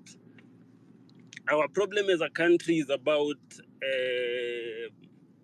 the political positions giving people opportunities that are not practical and are not fair enough for each and every other person to compete in. So even if you say that your system is incorruptible, it can be incorruptible in terms of operations, but the people who are getting into your systems are corrupt. So in Kenya, we do not have a problem of, I can even say we do not even have a problem of elections process. We have a problem of whereby the people that we elect into these positions of power are people that have been here for the last 40, 50 years. So why is that so?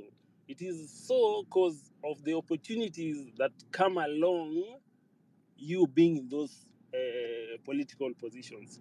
And the narrative in the country is like the citizens, the electorals, the electorals, and then the Kenyans at large are tired of being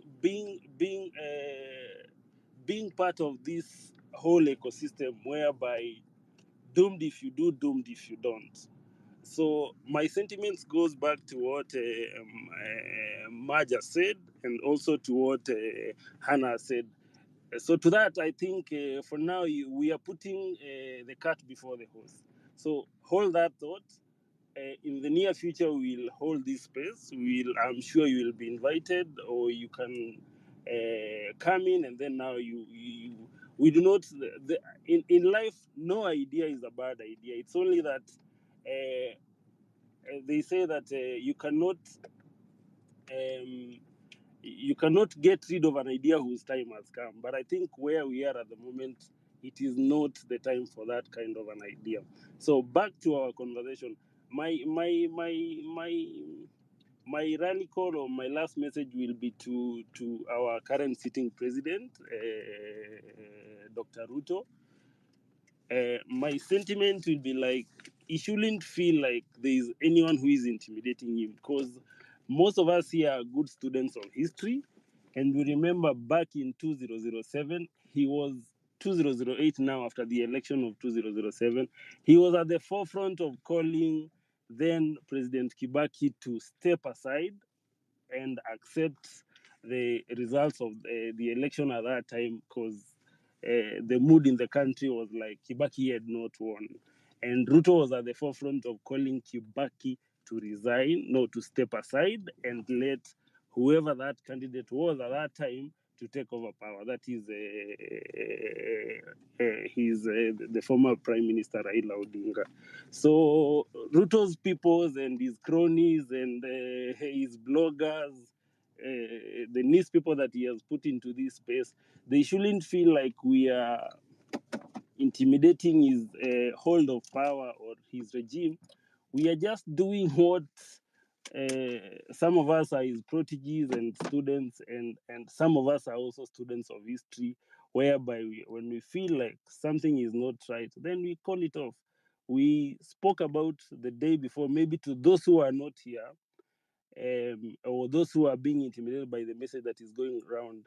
We said that Article 1 of the Constitution gives the power to the people, and it says people can exercise power in two ways: through the national government, that is now the national government that we know the way it is, like the executive, that is Parliament and the Senate, or through the county, and secondly, through the people exercising their power directly. That comes when people, either the electorates, feel like Parliament is not representing us, because everywhere these people are going, they were being told, tafadhali, this finance bill is not for us. It's not speaking the language that is in the street. It is not resonating with the population or with the Kenyan people, but they didn't listen to us, because that is the only way we can speak to power. And we felt at that point that these people were not hearing us. Then the people have decided to exercise their rights of governance directly, that is through demonstrations, and which we've overemphasized that these demonstrations are peaceful.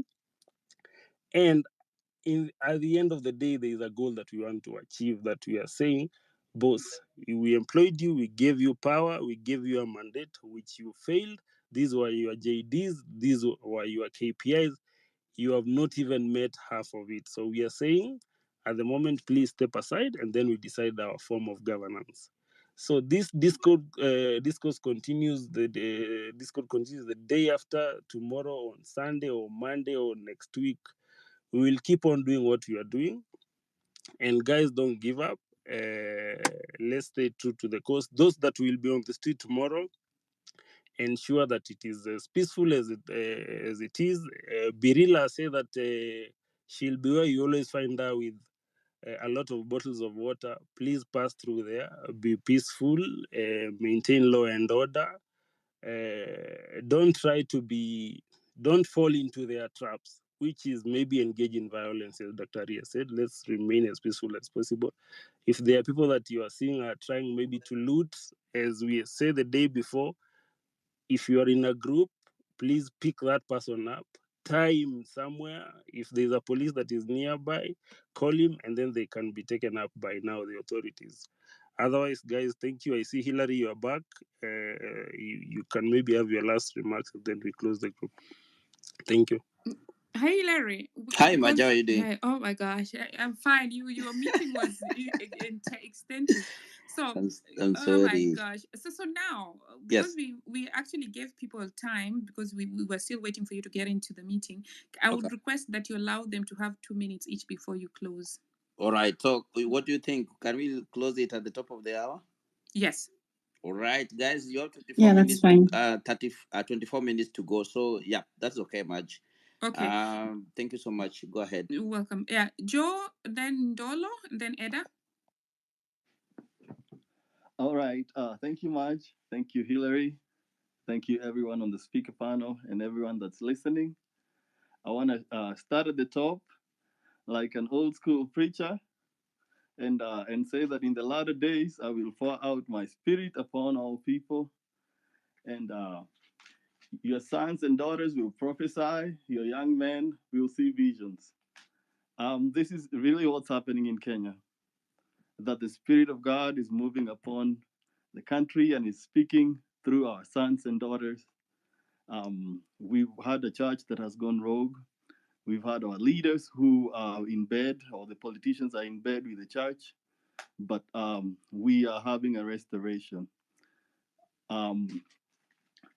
So I want to encourage all those guys out there who are voicing out their protests against the government, against injustice, against all those unconstitutional appointments, that you guys are doing the work of God. That the voice of the people is the voice of God, whether it's expressed through the ballot or it's just expressed through their normal voices. In fact, the scripture says that from the mouth of babes unto the heart of God. Continue doing it. Continue persisting. Do not relent. Do not give them space. They are actually against. They are doing things against the will of God by oppressing Him. So you have the will. You also have the backing of the Almighty behind you. So continue, keep on the fight. I want to honor those of us, or those amongst us who have been killed by this government. They have done us an honor It is because of them that we exist, that we live, that we are going to enjoy our freedom, and we will not let them down. We will fight this thing. We will push this thing to the end. We will make sure that we get the results that they were fighting for. I want to encourage you guys to keep on. It's a battle. If we win a few battles, we will eventually win the war. So keep on fighting. It's not a one day or one stage event.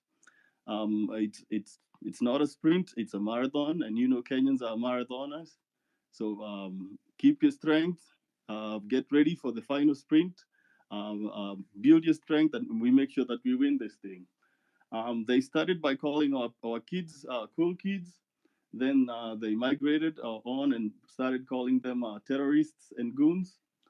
And nowadays their language has changed to sons and daughters. And I want to focus that sons and daughters. Who orders the police to shoot and kill their sons and daughters? Only a terroristic government orders the cops to shoot, to kill their sons and daughters. So do not buy all their retreat. It's a tactical retreat. Reorganize, regroup, and then the battle continues. If they are surely calling you your sons and daughters, they should be giving you all those plump appointments in government.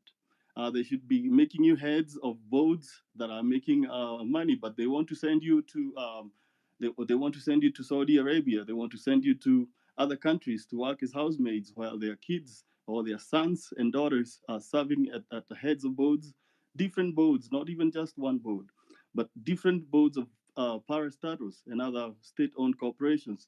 But they want to ship you and your